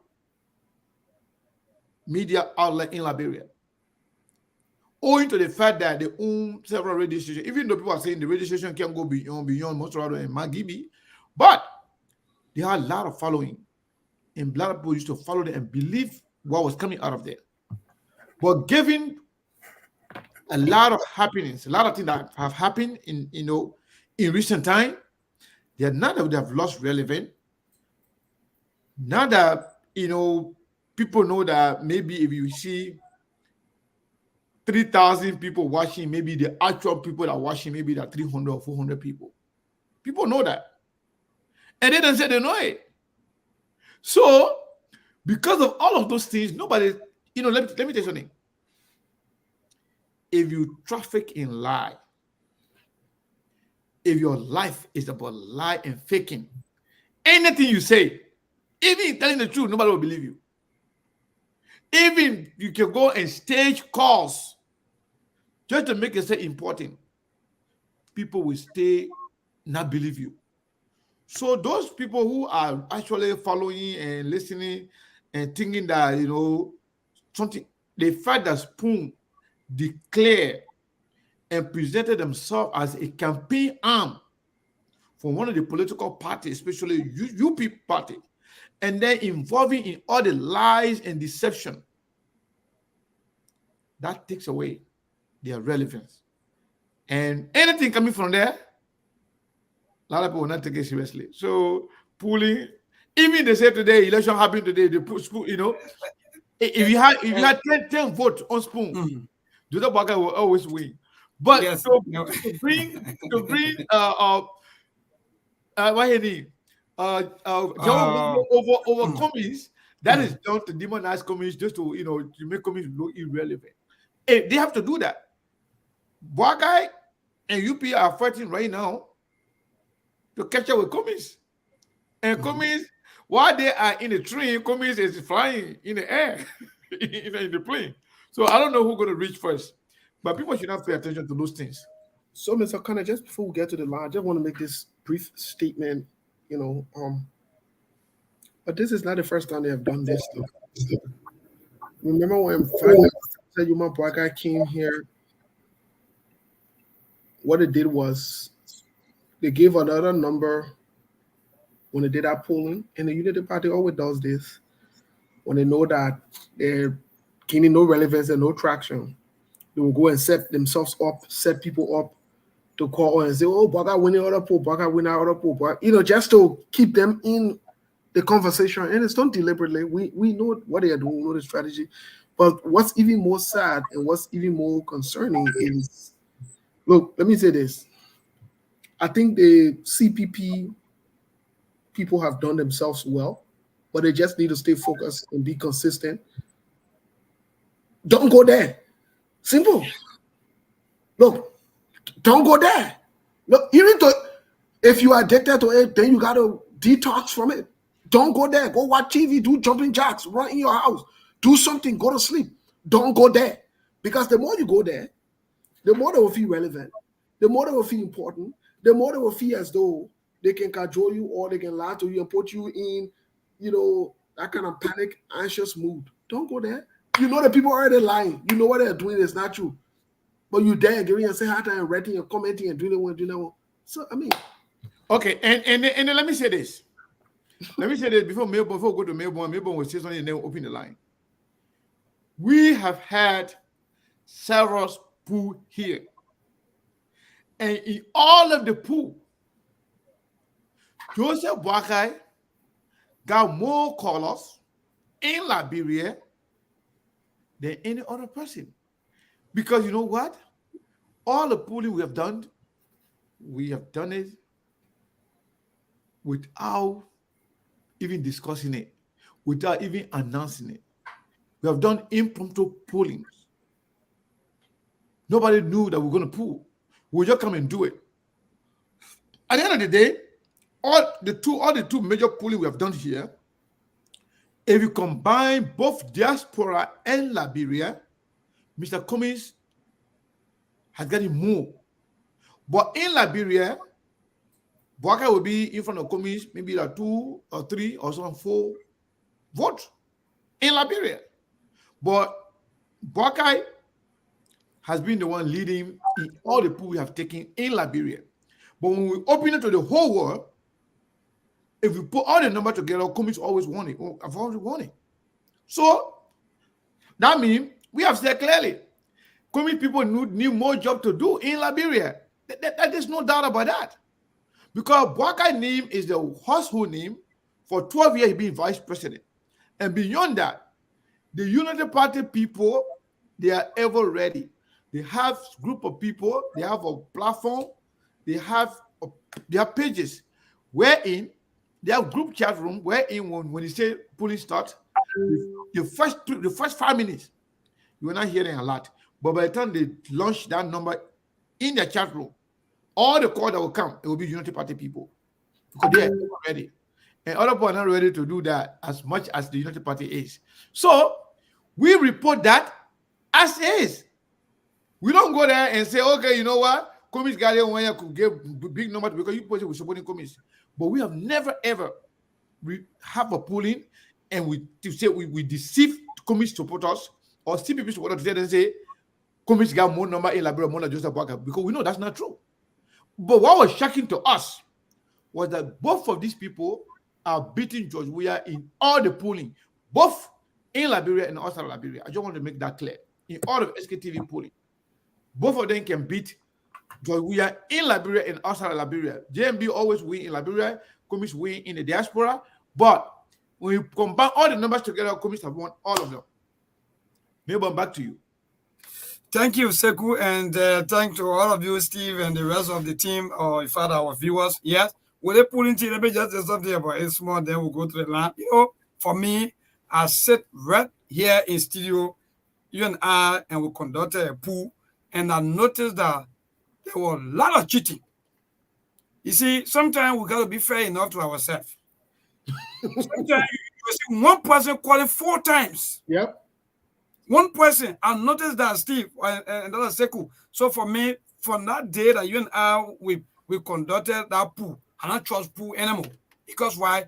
People will call more than 4 or 5 times. One number will call more than 4 or 5 times. My name is Jim Brown.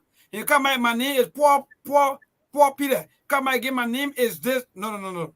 So you see, so to tell you how evil we are as people.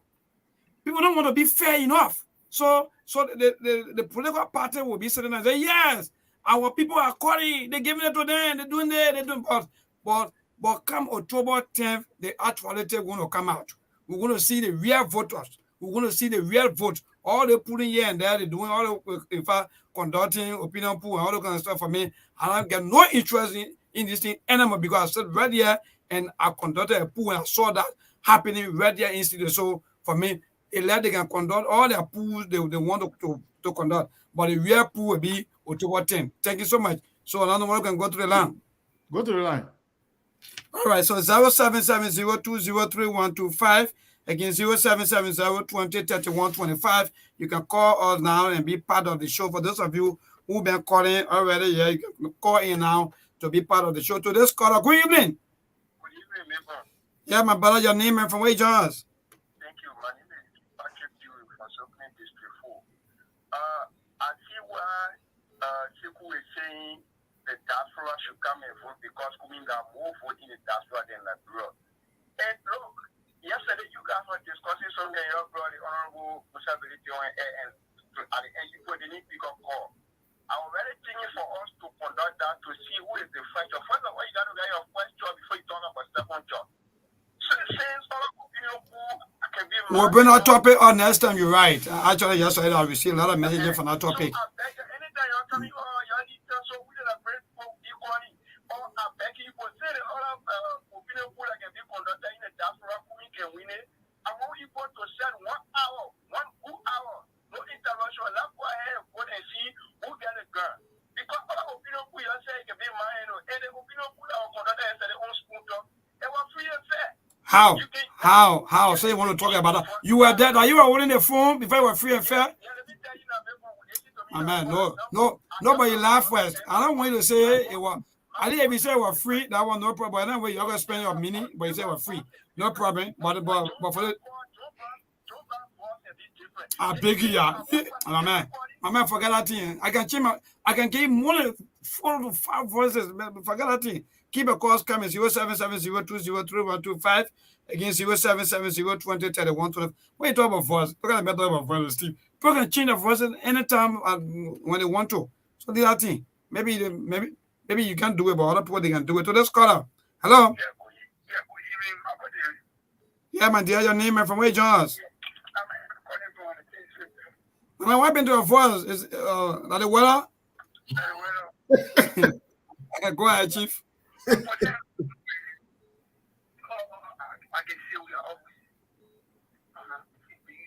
We can't hear the guy. Man, your concern, yeah, man. 1 year concern, but hey, your voice gone. What kind of weather? Go ahead. Good evening. Yeah, my dear, go ahead. Your name and from where you join us? This is Gerald Crypto. Look, some of you guys have made some of us to go away from Mr. Cummings. And now about Cummings, nobody discussed. Maybe a lot of it is video. Tony Sawantin, I was one of the major players in the campaign of Mr. Cummings. Okay. But what you guys continue to do, especially those guys in America who think people in Liberia, they are inferior to them, right? They are taking some of us away from Mr. Cummings. You know what it takes for some of us to go through the line? So it's all who is conducted on the radio to think that somebody's called 1, 2, 3 times. Some of us to go through the line is a very difficult thing like last time. I've tried several times, I did not go through. Right? So I'm lying to you, right? Yes, you guys are misleading Mr. Cummings. Don't forget about Cummings. I'm telling you that I conducted opinion pool here and you were calling 4 or 5 times later about Cummings. What Cummings can do with that one? No, what Cummings can do with why you putting Cummings into that other thing? Let's just talk the Liberia way now. Why you putting Cummings in his Okay, no, Mama, you know, yeah, man. That might be this. So Melbourne, Yeah. Hello. Yeah, go ahead, Chief. Your name and from where you join us. Okay, go ahead, Augustine. Yeah, what I want to say is that you book deceiving Kumi. Kumi is not winning election against that. So if we're not Kumi. All right, thank you. Hello. Keep a calls coming 0770203125. All of you that I may complain, you'll start calling again 2 times. All of them are. so Melbourne, just before you take that other call, just as Sekou said, I will give that to the Unity Party people. They will do all they can. They will follow the show. They will be actually, yes. For I like Liberia. them for that. They will distract. They will come and pretend that they're supporting Kumi. That other one I just said, oh, yeah. If it was taking you long for you to call, say it's taking me long for me to call. What if that was supposed to make you to be discouraged for supporting Kumi? That's to tell you that they're not supporting him. They're only coming to impersonate and lie. But again, let them walk us. So to this caller, good evening. Yeah, good evening, neighbor. Yeah, my brother, your name and from where you join us? Go ahead, Melvin. Yeah, neighbor, I want to tell you guys thank you. I want to tell Sekou and the coalition is still thank you. Like, my view is that, neighbor, we know we need to be honest when we come on the radio when we are discussing issues. One of the things I want you to do, because what you say, I think it can happen sometimes, people will call 2-3 times. But what I want you to do is that, for example, your station is read by a crowded area. Tomorrow, take your microphone there on the street and conduct an opinion pool on the way to the people you see for yourself. What will happen? I know you're talking something. Yes, I know that one, bro. Thank you. Thank you so much, bro. But for course, no, I believe not anymore. Hello? Yeah, hello. Yeah, my dear, your name and from where you join us? Yeah, there's Brother Theo Dawson calling from Painesville. Go ahead, Theo. You just analyze the people who they can be conducting. And the right put it. Do not man surrogate when it comes and lash you up on the radio. You listen that the fool conductor last time, Mama, we probably will not get back for all that thing. Forget that thing. The only thing we all want is better Liberia, but you can't be saying. Yeah. I have a caller from Liberia. They call ahead. Yeah. Okay. Yeah, where do yeah. Hello. Yeah. So okay, go ahead quickly. I come in second 1 minute. Yeah, please go ahead. What's the name? My name is Wimon Jala. Hold on. Oscar, hold on. Okay, go ahead, Wimon. Yeah, so let me say thank you for the show. But you know, when it comes to opinion pool, you will not believe when people call and say the 40 was so policy. You will not believe it until the last day. That's the thing. October 10. You will not believe it because those opinion pool in our yesterday opinion pool on Spoon FM, it was surprise. It was a case as surprise. They were not playing. So that when something is not playing and it comes as surprise, you see people calling, you will know it's reality. Now people call.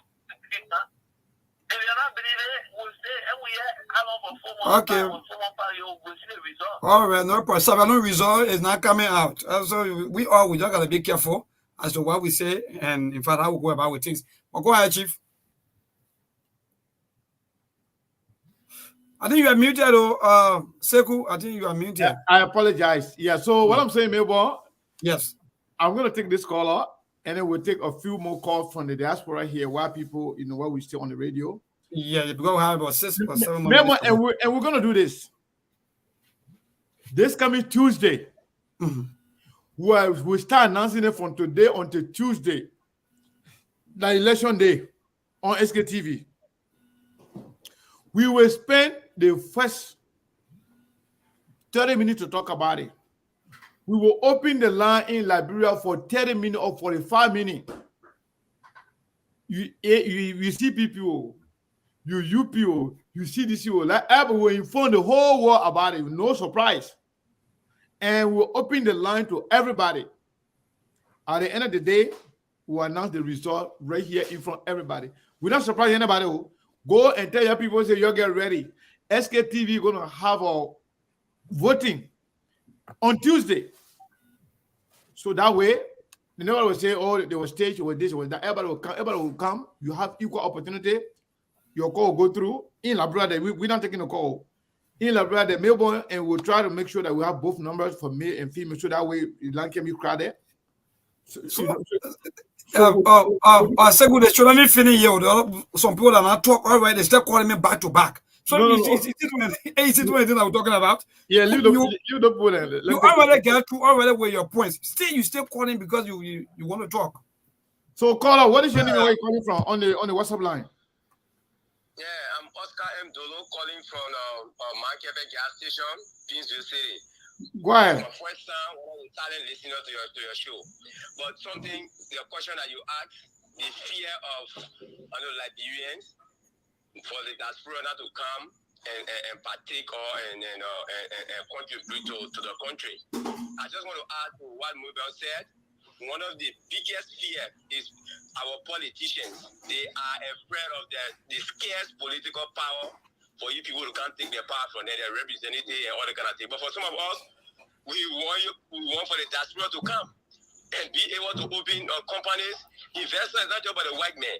Okay? We have Liberians, they are blessed that they want to come in this country and come and contribute and empower people and work. So we do not believe in too much politics. Okay, we can somehow take back politics, but we pray that our brothers who went in the diaspora, they have been blessed. They want to come here and do other things, but because of the main group that resisting you people to come here is the politician. Politician, because of the scarce political power that one is.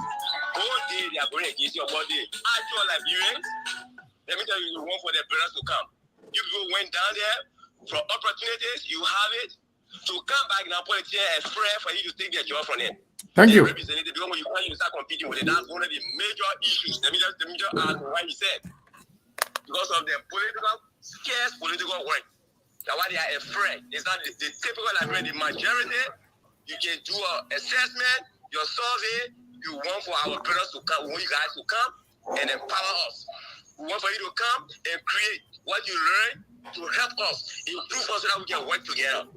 Wow. Politicians, they are resisting you guys. That's the actual thing I'm telling you, just to add to what Milborn said. But the real thing under the ground is because of politicians. They don't want you to come because of the power, the representative business. They are afraid. Because when you come, you take the representative job from them. Because when you come here, you try to empower, you try to create rest farm, and people are basic, people are working, they will go for you. Because you are doing actual, that's how the politicians should run. But we talk negative of our country, destroy our country, and what kind of thing. Nobody is fighting to invest. So thank you. Thank you. Representative job for them. That's all. Thank you, my brother. Thank you for the President George Mane who makes sure and pass that the legal law. So we are happy for you to come so that we can develop our country. Thank you so much. Wow. Thank you. Mr. Kenneth, Yeah. Sarah is waiting at the link. Yeah. So we're about to go. Yeah, we have another program coming. I have a caller, I think from Europe. I'm not sure where the person coming from, but let's take that one caller, please. Mm-hmm. All right. Caller, I think it's from Europe. What is your name and where are you calling from? Yeah, my name is Khalifa Sano, and I'm calling you from Germany. Khalifa Sano from Germany. Go ahead, quickly. We only have 1 minute on the radio. Oh, okay. Thank you so much. This topic is very interesting, especially when it comes to diaspora vote. I personally got serious interest in the diaspora vote because we are the best people that could make selfless, rightful decision. Because nobody can buy my vote here. Nobody can give me any amount of money for you to buy my vote. When you that but don't get it simply because politicians will go with money and share among the poor people there that they don't know who to choose. But for us, the diaspora, we know exactly what we're looking for and who to choose to be the leader for our country. So the argument that the diaspora Liberians will vote, we really pray God that these arguments will go forward and that this will open the opportunity for us to vote. We'll really be fine. Thank you so much. Thank you, my brother. No problem. You're welcome. All right. So, Mabel, I know our time is up, and I know you're trying to run away right now, but we will stay Hey, course in the diaspora. We'll take care of you. We'll catch you. Steve, thanks to you guys. And Steve, please, you gotta go on later on the rest. I'm not gonna party that Steve went on last night. Melbourne, Yeah. that guy, the news director. Yeah. So he launched that say I will. Yeah, you gotta do it because I'm not gonna later on I will send it to. And no when I problem. send it to you, Mhm. I got to make sure. Yeah. No, you make sure Because no, you know I trust you now, but I got to make sure the mayor go and have a good lunch. Yes, and in fact, one thing I like about him is that the man will also do a photo, everything, and send it to you. Like GB, so maybe man go buy GB, who knows? But thanks to all of you, you moved through and the rest of the thing. I saw Binta Berete. I saw Binta Berete. In fact, she said she in a compound of Truth FM, another than Edinburgh, or wherever we are. I'll be. I hope to see you. But good night to all of you, Sekou and Steve. Thank you so much. I hope and pray that the kind of topics will be able to come on the public glare so that our people can come up with their own opinions on how to feel about all of these things. And someone was talking about yesterday, we were talking about maybe your first and second choice. So I hope and pray that maybe the coming week we'll be able to bring that topic up so that so our people can tell us which way they're going. Yeah. So tomorrow, before you go tomorrow, maybe we can do some of that tomorrow. But because tomorrow we are expecting Representative Yeke Koluba to be here, to be our guest. Oh. Yeah, Representative Yeke Koluba will be our guest tomorrow.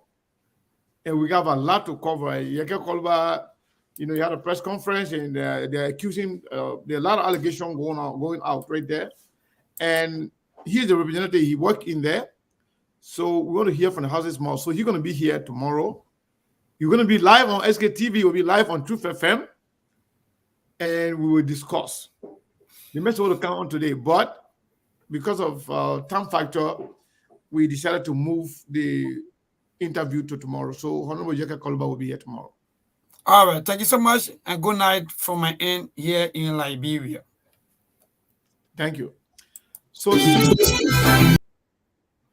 Steve. Well, yeah, Mr. Conan. Well, yeah, you can test ours. You mentioned looking for the link, or you're waiting for the phone number. I think he's waiting for the link. I'm not sure. He wasn't. I didn't get that message from you, though. No, he said it was. He sent it to me. He sent it to me. Oh, but he didn't say that to me because he told me that you couldn't come on. Yeah, let me see. I'm calling him. Let's see if we can. Yeah, but you can send the link to him. You have it? Or you want to send it to him? I can send it to him. Cyrus, you wanted a link or you wanted to come? What do you want? He said you might send the link. He will come on via audio. Oh, okay. But yeah, I see, you know, you can just call that. If you're not going to be on the camera, there's no need. Yeah, but Cyrus, you want to talk on the phone? Yeah, let me talk on the phone. That's fine. Okay, most definitely. Cyrus is on. Yeah, put him on. Cyrus, you there? We're not hearing you. Yeah, we can hear you. Can you guys hear me now? Yeah, I'm hearing you guys loud and clear. Yes, we can hear you now, Cyrus. Go ahead. What is your take based on what's going on? Well, I mean, I just got interested in the conversation concerning the whole diaspora and representation that people live in the U.S. and they cannot participate. Right. I wanted to give a sequel, a historical context of this. It happened, you know, when we first came on social media with the whole political thing after the second elections, I think 2011, when there were, you know, the two popular platforms that were on Facebook at the time were the Discussion Lab and the Fatigas Breader platform. I think I call it TMZ. Yeah, there was a time that they wanted to muscle Mills Jones from the race on ground that he should resign because he was leveraging his central bank governorship to run for the president in order to gain popularity. Right. And there was a group at the time, Patton Kula created this group they called the Liberia Electoral College today. And it was me, it was the Eugene Fagon, the Musa Willie, the James Marshall, the Padiga Bredo, Muna Farhat. When we bought ads in Liberia and all the newspaper and on the radio, that they were unconstitutional and it was very unethical to say that Mill Jones couldn't contest the presidency or he had to resign. And it's the same thing that's been going on with the whole diaspora, the people back home, because that whole narrative came from the Madam Cellular government, the locals that were on the ground, robbing our people. They created this illusion that somehow the people from the diaspora are the biggest problem in the country, when in fact it's the complete opposite. So that's why I told Sekou, like, I wanted to be part of the conversation. Okay. So then quick question on this whole, do you think this whole scenario that we overlooked from the beginning, as you stated, do you think this has boiled over to the fact that some of them even feel threatened with the presence of Mr. Cummings? But that's why it's all about, you see, the same people that keep stoking this fear about Congo and native indigenous ticket, they are almost the same people that behind the whole diaspora and the locust narrative. And if you check throughout history, every industrialized country in the world, they built on the strength of immigration. Even the Japan today, after World War II, were people from the diaspora. Look, the people from the diaspora, they are not any better than any Liberia on ground. The only difference is when you travel halfway around the globe and you see things from a different angle, the way you process information is different from the way someone over there sees things. Look, I can tell people, you can go to the best university in Liberia, you can have all the ideas. Once you don't have outside experience, your thinking is narrow. That's just the society you find yourself. They say if you put a fish in the barrel, the fish is going to think within the confines of a barrel. Right. It's like you put a fish in the pond and you put one in the Atlantic Ocean. Which one you think is going to be more diverse? The one that's in the pond or the one in the Atlantic Ocean? Because the ocean is bigger. That's just why it is. And like you said, the politicians are the one that fear the diaspora the most because they feel it threatens the way they operate, the way how they run things over there. I'm not saying that the people in the diaspora, they are perfect, that they got extra intelligence. No. The difference is the vast majority of the people from the diaspora will not accept business as usual. That's just it. And who is threatening the most? It threatens politicians, the people that run the system, the people that want to keep the status quo going, the people that want to gang up the comments with all these bogus charges and fingering documents because they don't want competition. They're afraid of competitive environment. That's just why it is. I'll tell somebody, more than the young people, like, the vast majority of you don't even have a job. So which job are people from the diaspora going to take from you when you don't even have one to begin with? Are you not aware that the more invested in Liberians or the people from the diaspora are in this country, the better the chances for you to succeed? You don't see about that? I said, let me give you a typical example. Go to Ghana. Ghana today are selling land rights to people, African American, now that they have a representative in Ghana, in the central region, that when you want to buy a land in Ghana, you don't even have to go through a typical Ghanaian. You can send your money to African American that have an agency over there that can purchase your land for you, propagate your deed, and have everything waiting for you. Because Ghanaians understood that in order for the economy to expand, we need to encourage people and give them incentive, especially natural-born Ghanaians that were able to travel to London, to Germany, to Australia, to the US. And they are the ones pouring into Accra. That's why today the economy is more than 36 billion. They raise almost $3 billion in revenue every year just from tourism. How do you think that is happening? Diaspora. In the world, you can leave diaspora behind. Look at Kenya. Kenya did it. The Guineans voted in America.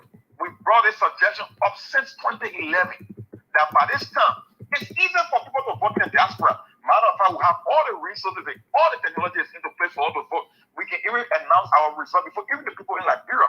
Right. And there won't even be a fraud because every legal system in America is validated that you're Liberian. And once a Liberian is always a Liberian. So whether you're a green card holder, whether you're a citizen, it still shows your country of origin that you're Liberian. So it's even safe to vote in the diaspora as compared to Liberia. But like I said, our people only see things from the pessimistic point of view.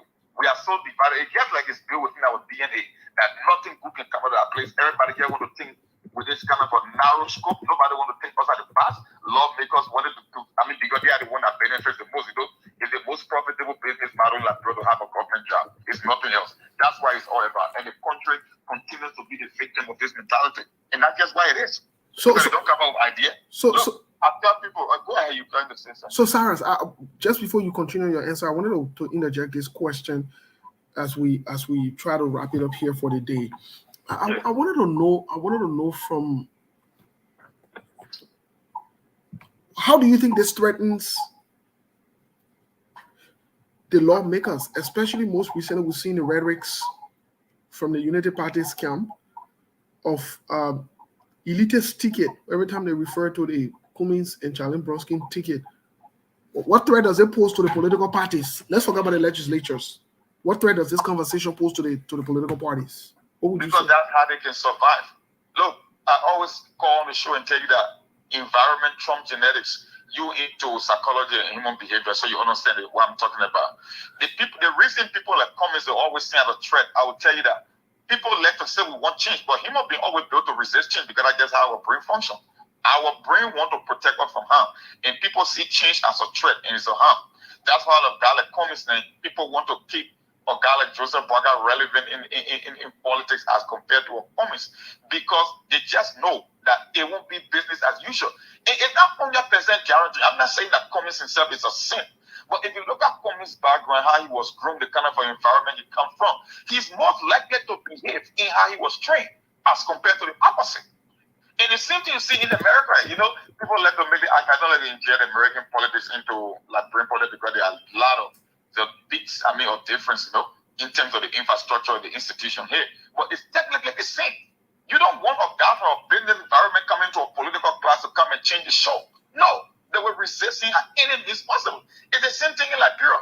So, like I said, Cummings got a lot of work to do in Liberia because it's now an easy thing. Yeah, they will say, oh, we want to change, but no, they want a familiar face. That's why they want in reality. They will profess that they want change, but deep down into their heart, let me give you a typical example. When Cummings went over there, when you call anybody in Liberia, ask them, how do you see this Cummings guy? Man, the guy got a lot of ideas. The guy is a successful Liberian. He's bright. But he too new.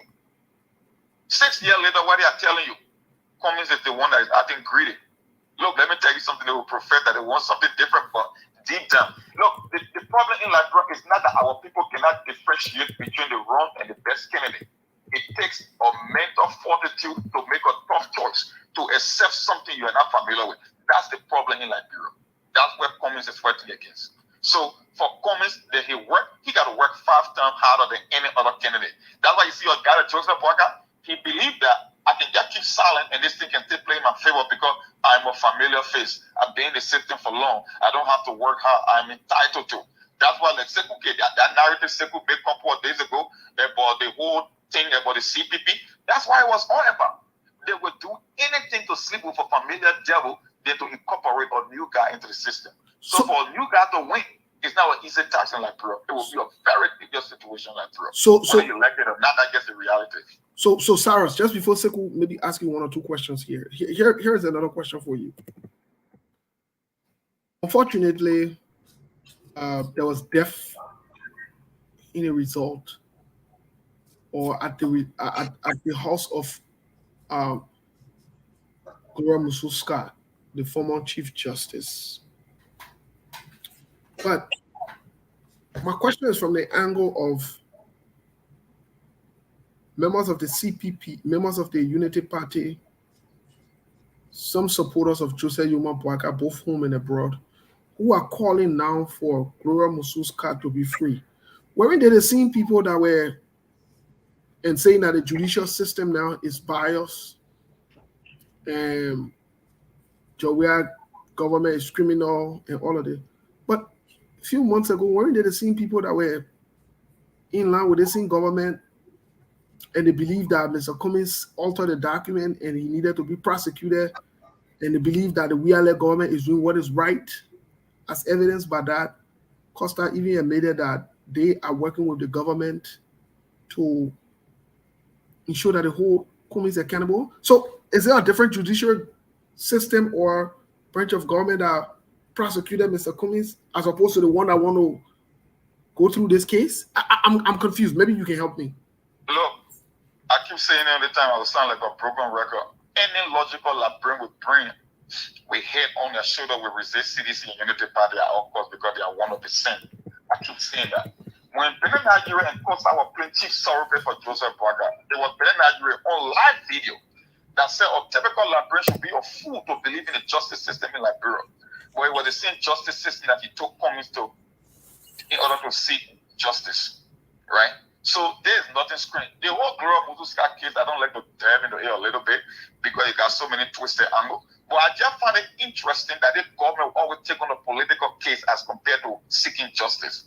Whether it was the 3 missing boys, whether it was the son of the late President Togo, whether it was the full auditors, whether it was the immigration officer, whether it was the guy that worked in the presidential EPS, all those guys.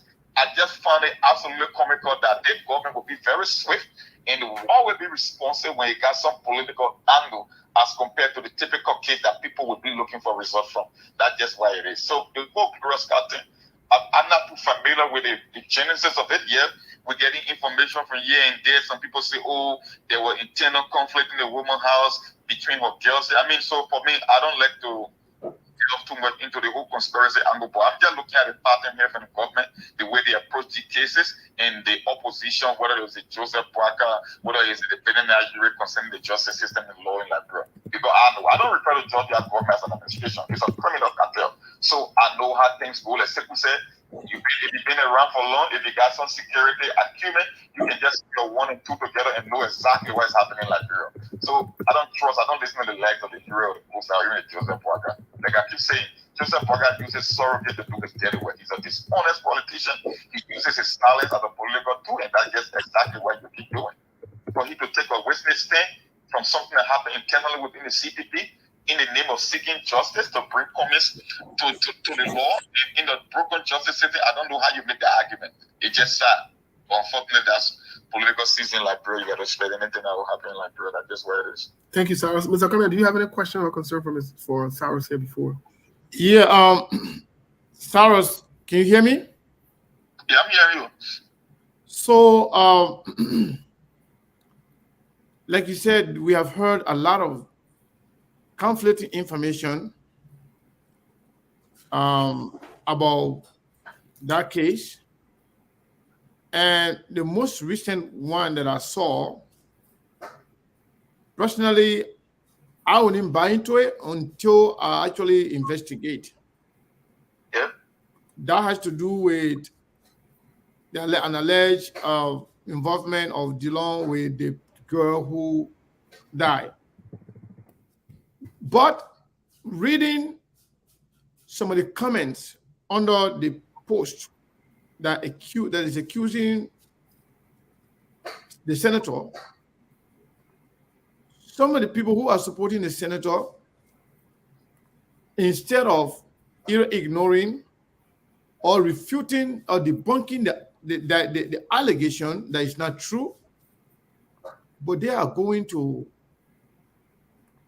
take Komi's picture, Musa Belete picture, and Jowiya picture as the response.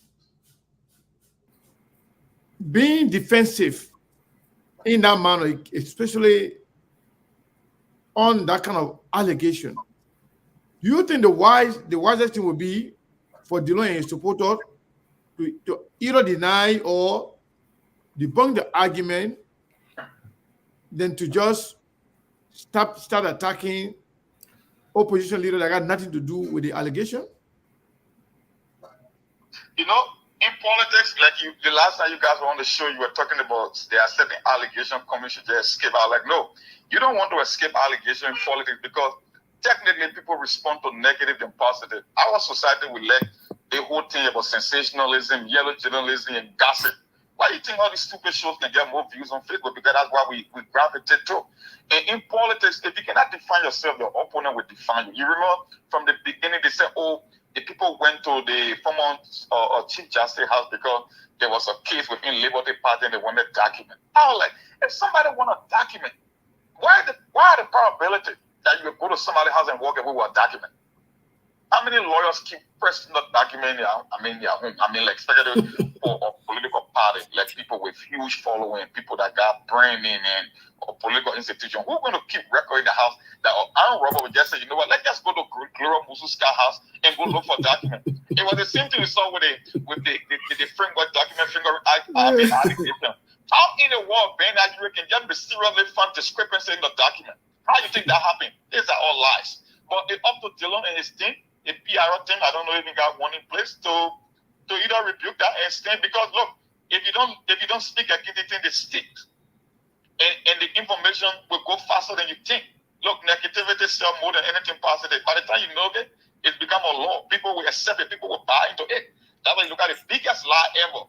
Like I said, the document, the CPP framework document was not written in Hebrew. It was written in simple English. But no, people are not interested in finding the truth for themselves. They only want to accept what they believe to be the truth. That's why people bought to the narrative. And who thought they hate? They were commies. Because the average Liberian would never read. Like, one time, I always disagree with Dillon on a lot of things, but something Dillon and say I agree upon. Dillon said when I post anything about the budget, I get less than 20 comments. But let me post something about Arsenal, I will get 2,500 comments. That's how they operate. They don't like to take information for themselves.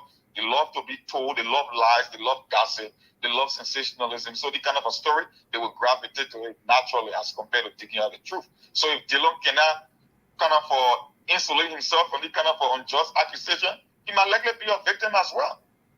Because the case keeps jumping from one thing to another. It was the Musa ability, and then it went to Dylan. Now Dylan is in the spotlight. So, I mean, which angle do we take? How do you make the argument logically? So my question to you now, so let's agree that you shouldn't just let, allow things to be swept on a carpet.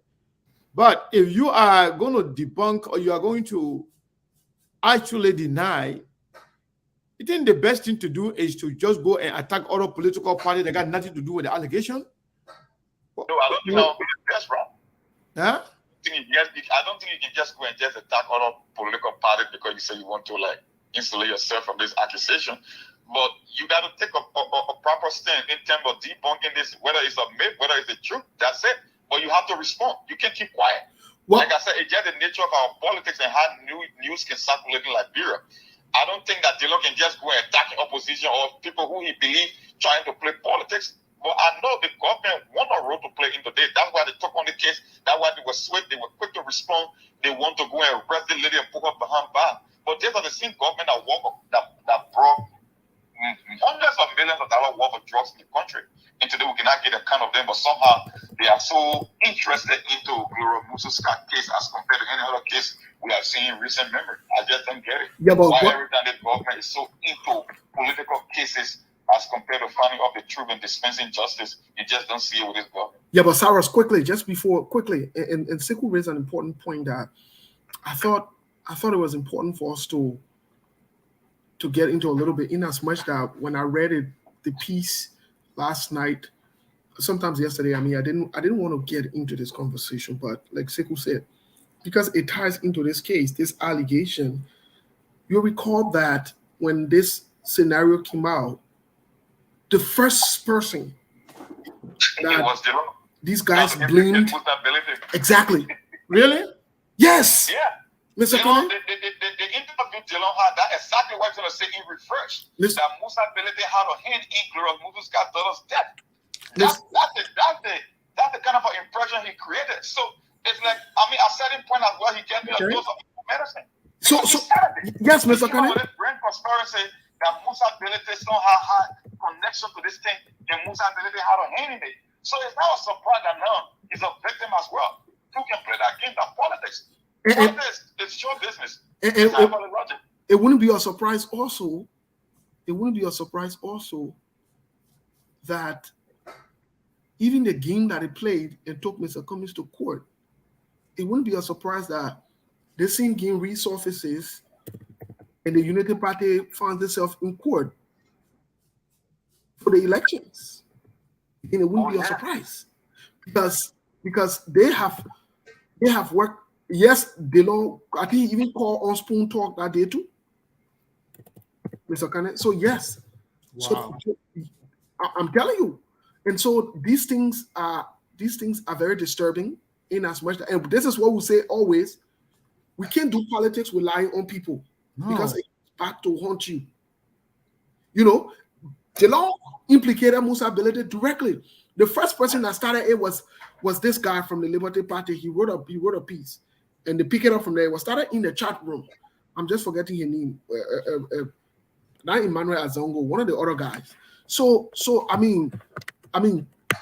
again, should this corroborate? No wonder why they don't find interest in the case. Also, if you know this for true, he go again. They get something. They get something political or projection strategy. If I committed a crime, in politics, the one that is defending himself is the loser. You want to be preemptive in your strike. Right. So, Dylan, I know Musa Benedict is no fool either. Musa Benedict is a very smart man. He knows what's up. He's been on the ground. He's been around politics forever. So, it could be a projection strategy from Dylan. But because before we even get the detail of the case, Dylan started creating this picture that Musa Benedict was the one in fault. So, when his name came out, you know what? Oh, man. Sorry, guys. You don't want to cut it off. Sorry. Let me get him back. I know mistakenly, they are Bluetooth, I can copy you off. Sorry. Hello? My man, at the Bluetooth for you situation, you can't hear me. So they don't actually say that? Yes, Mr. Kane, I know you weren't following that time. I did. No, I didn't. I didn't follow that stuff. Yeah, like I was saying, Moses, I was like, there is something important they call preemptive strategy, projection strategy. When you get accused the other person and people, the focus or attention goes to that person. Like I said, Musa Belede is no idiot. He's been around politics forever. He knows how it works. He served as chairman. He's been supporting the Liberia Party for almost a decade plus now and counting. The question is, why Jalen was able to create this picture that Musa Belede had hand in this thing? When we could get it, when we could barely get the facts surrounding this case. Yes. So maybe he could be connected and try to play the spotlight on Musa Belede. So it's he getting a dose of what he started from the beginning. So when I saw that thing, somebody wrote a LinkedIn post yesterday, how Delon and the person to make connect the dot. I was like, you know what? There's Liberia. Nothing is out of the realm of possibility. Maybe that was the reason Delon tried to project on Musa Belede so that the spotlight can be on Musa Belede. Because I don't know who in that summer will look at that case of Gloria Musa, even if there is a referee in Liberty Party between Nyongli Kanga and Chairman Belede. What would be the possibility that an armed robber could go to a chief or former chief justice in search of a document? Doesn't make any sense. But the question is, the guy who calls himself Mr. Wisdom, that's supposed to be wise as well, like his father Joseph Walker. I don't know how he could accuse Chairman Belede without even gathering the facts. So, like I said, maybe it was a preemptive strike by Delon just to shift the spotlight on Musa Belede and keep it out of the spotlight. Maybe that's what he was doing. Now we're getting more and more information, and then like we'll keep on covering more holes in this war. I mean, would you recommend that Delon,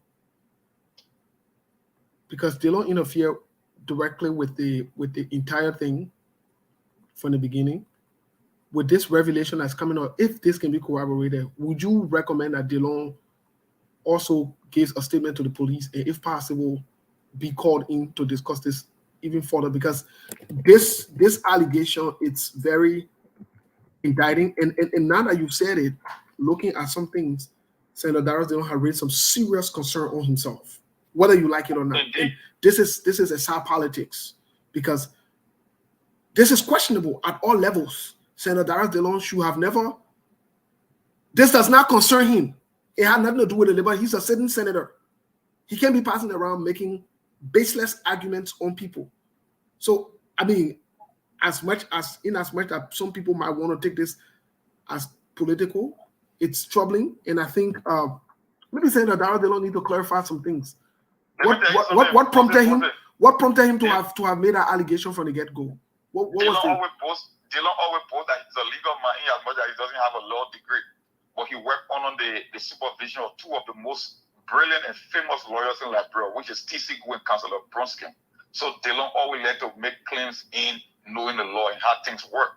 But when I saw Dylan responding to the whole thing within 72 hours, when the public was yet to get the foundation, I mean, the basic information, for Dylan to be creating a picture that somebody Musa Belede was for, after I was watching somebody else on Facebook Live that day, I just couldn't believe my eyes.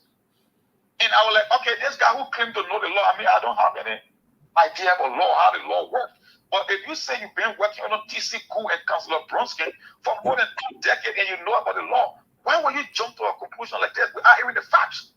It's almost like the scene role the president played trying to, interject himself into the case with the late Gifty Lama Abba Peters and Gifty Lama claiming that they were boyfriend and girlfriend. Who does that?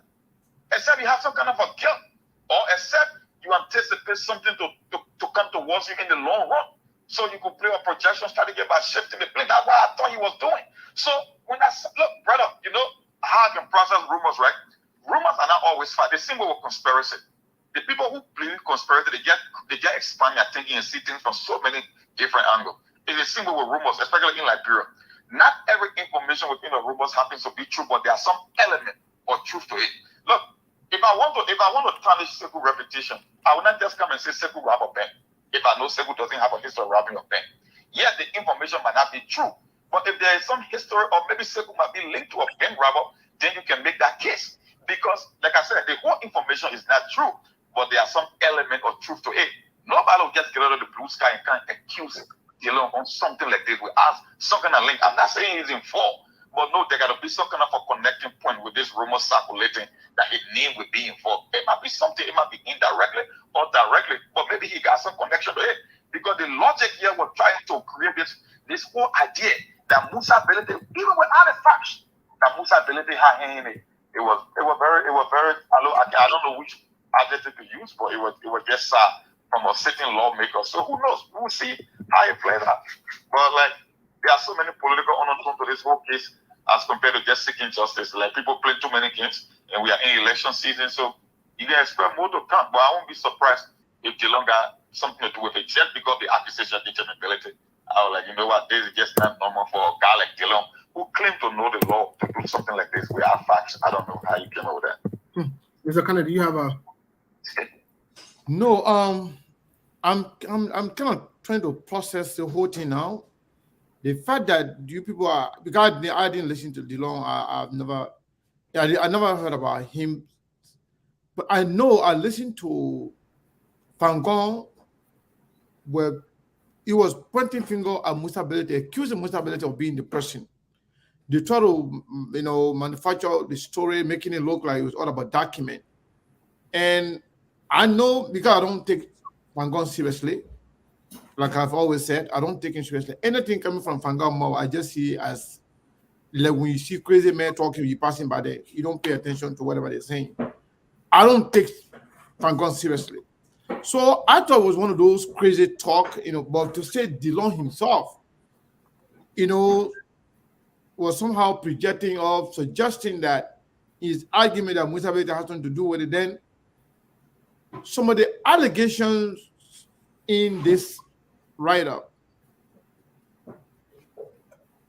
they are so pointed, especially the area where they are quoting a staffer of Dillon in those areas, especially when they say Dillon gave him or her money to go and deliver to this person. And that staffer is no longer working with Dillon.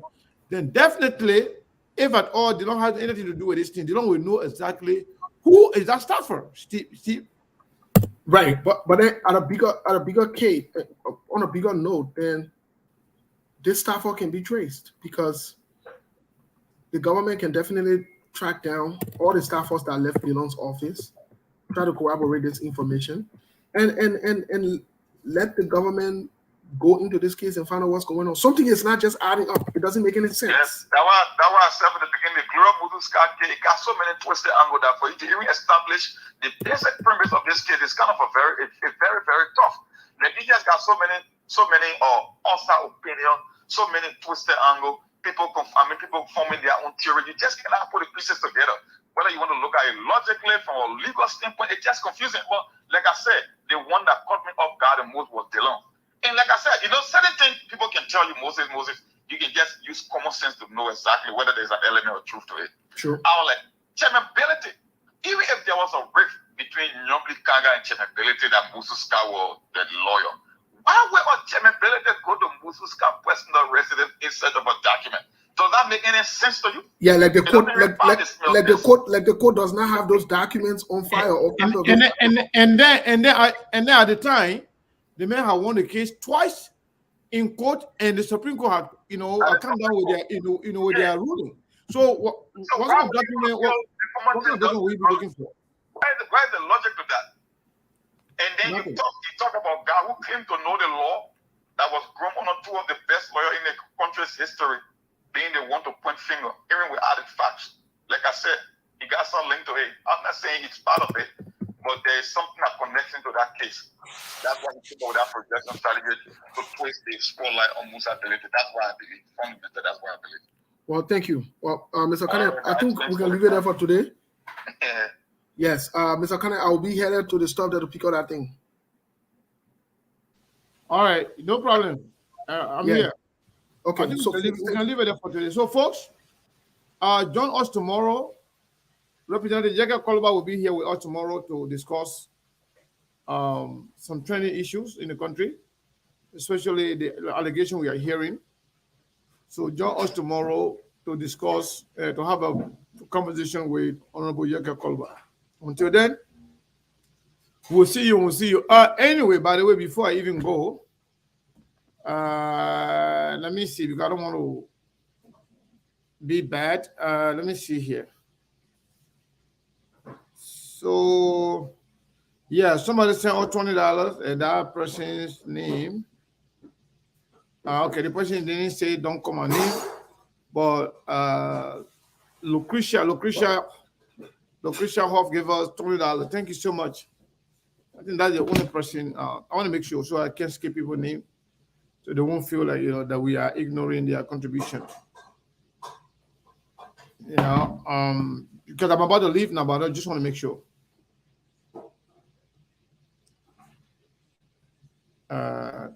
One second. Okay. Yeah, that's it. The person name is Lucretia. Lucretia gave us $20. Thank you so much. We appreciate it. Folks will be here tomorrow. And those of you who are asking whether or not we're going to be in Philadelphia, it's a work in progress. I think I can't say for sure we'll go, but I think I'm not sure. We'll try. We'll try to be there if at all. But for what I'm hearing, especially from what Steve told me, it looks like we'll go. But we'll know for sure by tomorrow, and then we'll let you know. So yeah, but like I said, whether we go or not, I would encourage everybody to go to that program, so you have the opportunity to meet with Mr. Cummings and Fisher 2 and all these BB people there in the CPP. Yeah, but whether or not we are there, I would encourage you to go. Yeah, we will try. We will try to be there. Yeah, it just depends, We will try to be there. Hopefully, things will work out. You can see my eyes, right? I want to sleep, but I had to do the show. After the show, and I will go take a nap. Yeah, so sometimes we sacrifice our sleeping time just to come in, and do the show. Because it's important. Some of the things that we just discussed are very informative and are things that you need to know as a Liberian. So don't forget, Yega Kola will be here tomorrow. On Tuesday, we'll do a voting. So you people, if you are CPP, you better get your people ready to call. If you are UP, you better get your people ready to call to tell us who they're voting for. Anybody you are, and we're going to open this time around. Since we say 3 major candidates, we will include, I don't know, I don't know, Kevin Gongolo party name is LPP. I'm not sure of the name, but we'll find out. We'll make sure that we add that there. Since people say that Kevin Gongolo is good. No, we'll announce it. Twice do not announce. We'll announce. We'll announce. If you're election, any election can be announced. Everybody know election day, and people who are serious can go and vote. Yeah, there's certain people. They will not go. So the other person here, I will not say block you. The person say, oh, Joe, go speak Madingo. I can speak Madingo. I'm very good at speaking Madingo. I speak Madingo better than a lot of people. I can also speak French. And I can speak English. And I can understand Arabic. I can read Quran. I can also read Bible. So you don't say I'm going to speak Madingo. I don't know if you can understand. No, I will not speak Madingo. I will not speak Madingo to people who can understand Madingo. Those are the little tribalists, that can't stomach to see a Sekou Kene having this kind of platform. They want to die. Yeah, but you will die. When I finish with this show right now, the Maningo song coming play again. Some of you who are travelers, that you can live without tribalism, you will die. Because Liberia belongs to all of us. And some of us, we are big players when it comes to Liberia. Not because of Facebook. We didn't start today. We've been around. We've been helping and supporting Liberia and Liberians through our life. So you little mind, I'm not going to block you. You stay here. The fact that seeing me, listening to me can hurt you, that you want to die, you want to bring tribalism inside, you will really die. You will really, really, really die. Because you will see me, you will follow me, you will listen to me. If you don't like it, you can go and delete yourself. I'm not going to block you. You think when you come here, you could Maningo inside. That will move me? No. It's not going to move me. I'm well cooked and seasoned. And I speak the way I speak for people like you to understand. Because your brain is not developed enough. So I got to speak to a level so you can understand. Okay? We love you people. We love everybody here. Trust me. But haters will die. If you're a travelist, you will die. Because me, SKTV is here to stay. And we have more to do. There are more to come. So if you are an envious person or you just don't like to see a Madingo man, a Sekou Kenneth talking, saying this, saying that, having leverage in Liberian politics, if I'm hurting you, go kill yourself. You go and do the same thing you will put and say the other guy do. How can so go tell your go and just shoot your share 3 times in the head? Then we'll know you're really mad. Look at me, they can cause you money go say. Look at me, they can cause you money go say. But I like causing anyway. First, I thank you guys, man. I appreciate you guys. So we'll be here tomorrow, okay? Yeah, man. Brother, they person want me to cause them money go now. I will not even cause you money go now. I will cause you in different language. In your unity. That one part, that because I know. I'll call that person unity. And the other cause again, cost I can cause. I do call our cause. Your son of my swan. Say your son of my swan. So that person, I will cause you all the Baba cause I know. I will put on you. Can't say that you go be money. Money you can hear. You know, I've been learning English here. Money you want me to speak to you. I want causing Basa to that. That's somebody tell me causing Basa. I can't cause it because certain cause when I cause that one, Facebook will say I violating their I violating their rule. You know. But I will not say the other cause when I cause the man money make I understand money. So I want cause in Pele too. Because that guy here, let me see knee again before I can, you know, son of fine try. You don't know he try, then call one of my sisters to tell me I got to cause him. He ultra. Why is this here? The trouble bigot. They're the one who kill our people then. You think all are gonna die. Some are not gonna be there. No, those days are past. Yeah. You see the guy pictures there. You want to respond to him. The man guy gonna leave, die on a robot thing. The thing that robot is doing. The thing that robot is a die over their head. The man guy don't want it over your head. So that's small soil. Yeah, man. I'll see you tomorrow. You know, to be honest with you, I can be joking with so many people then. These people are nothing. They are nothing. We'll see you tomorrow. Where's my son? Said the song I wanted to play. The team wanted me to forget about that one. I will say play the song.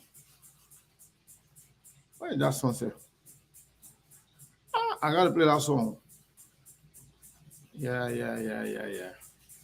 I gotta play that song. This song here is one of the most beautiful songs.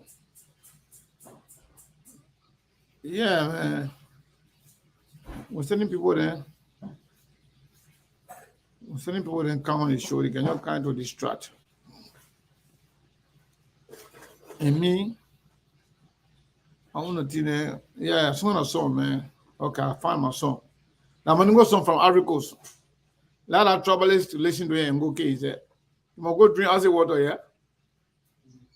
There's nothing more powerful than you making your thing happen. Really going for it.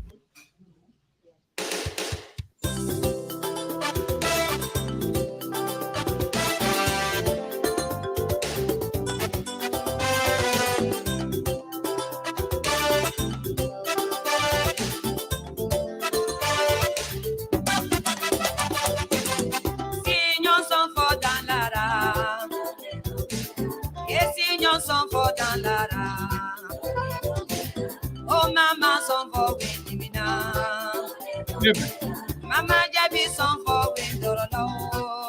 This song here, it can enter my soul. I'm telling you, man. Even though it's from Ivory Coast, they call it Gumbe. That's the traditional Mandingo song. So I can play that one year. They put in that when the year Mandingo song or the year the name Mandingo, it can be like acid water or so on. Hot water getting in your ear. That didn't want. I wanted to die.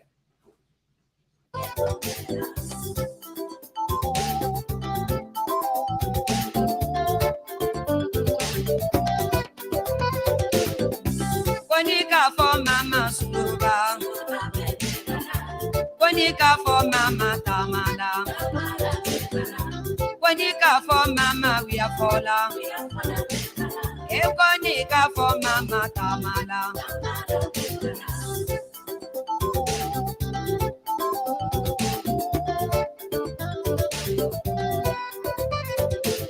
Ekonese to Jabima.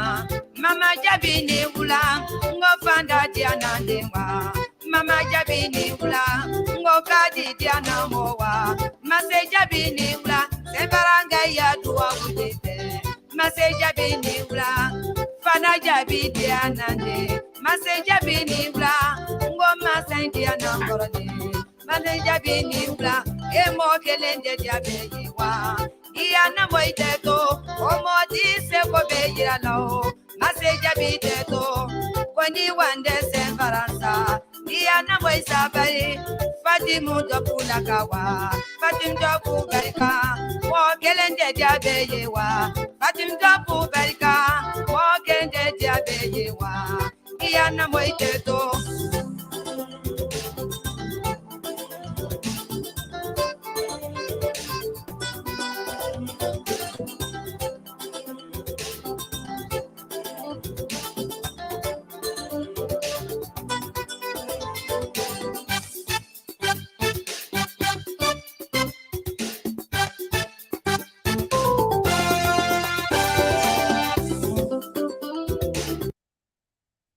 Meet Grammarly Go, your go-to solution for getting quality work done quickly.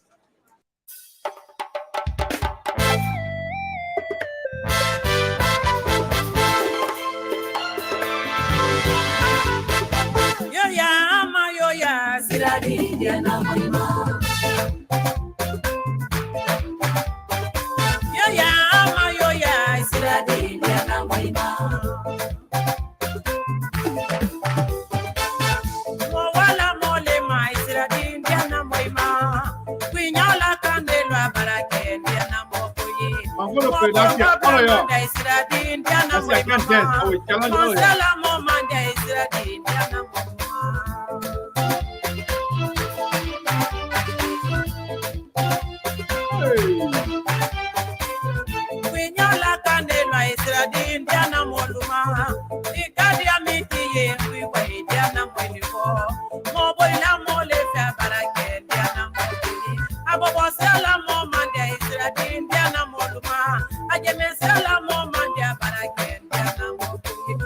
Yeah.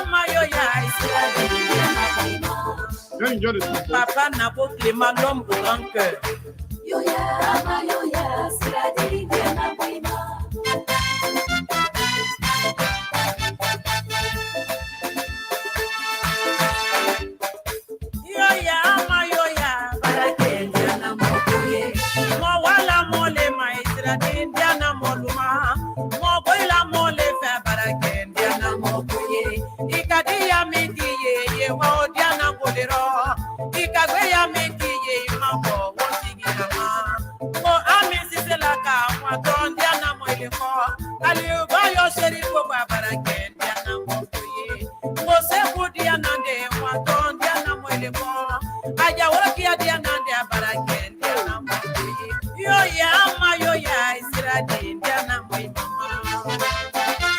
Lama, je crois des zouzous.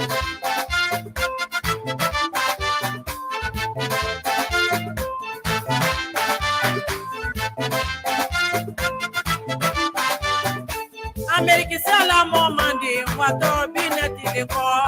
Kona te ya seri ko pa baraken dia na mokoye. Adamu dia na ba sira dia na moi mama. Ko ya dia na ba baraken dia na mokoye. Amanda dia na ba wato binati de ko. Fatu kumbali dia na de base binati mama. Ya damere dia na de.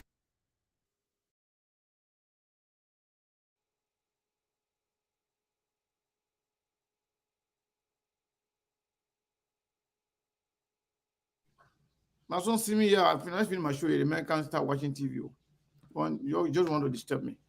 But first, the reason why I came back to respond to one of the sisters who said I should not forget about what she told me. Vivian, yes, I got your message. We talked today and I'm working on it, okay? I will not forget. Yeah, I will not forget when we deliver the message. And the person will call you, all right? So, folks, you're good now. We'll see you tomorrow.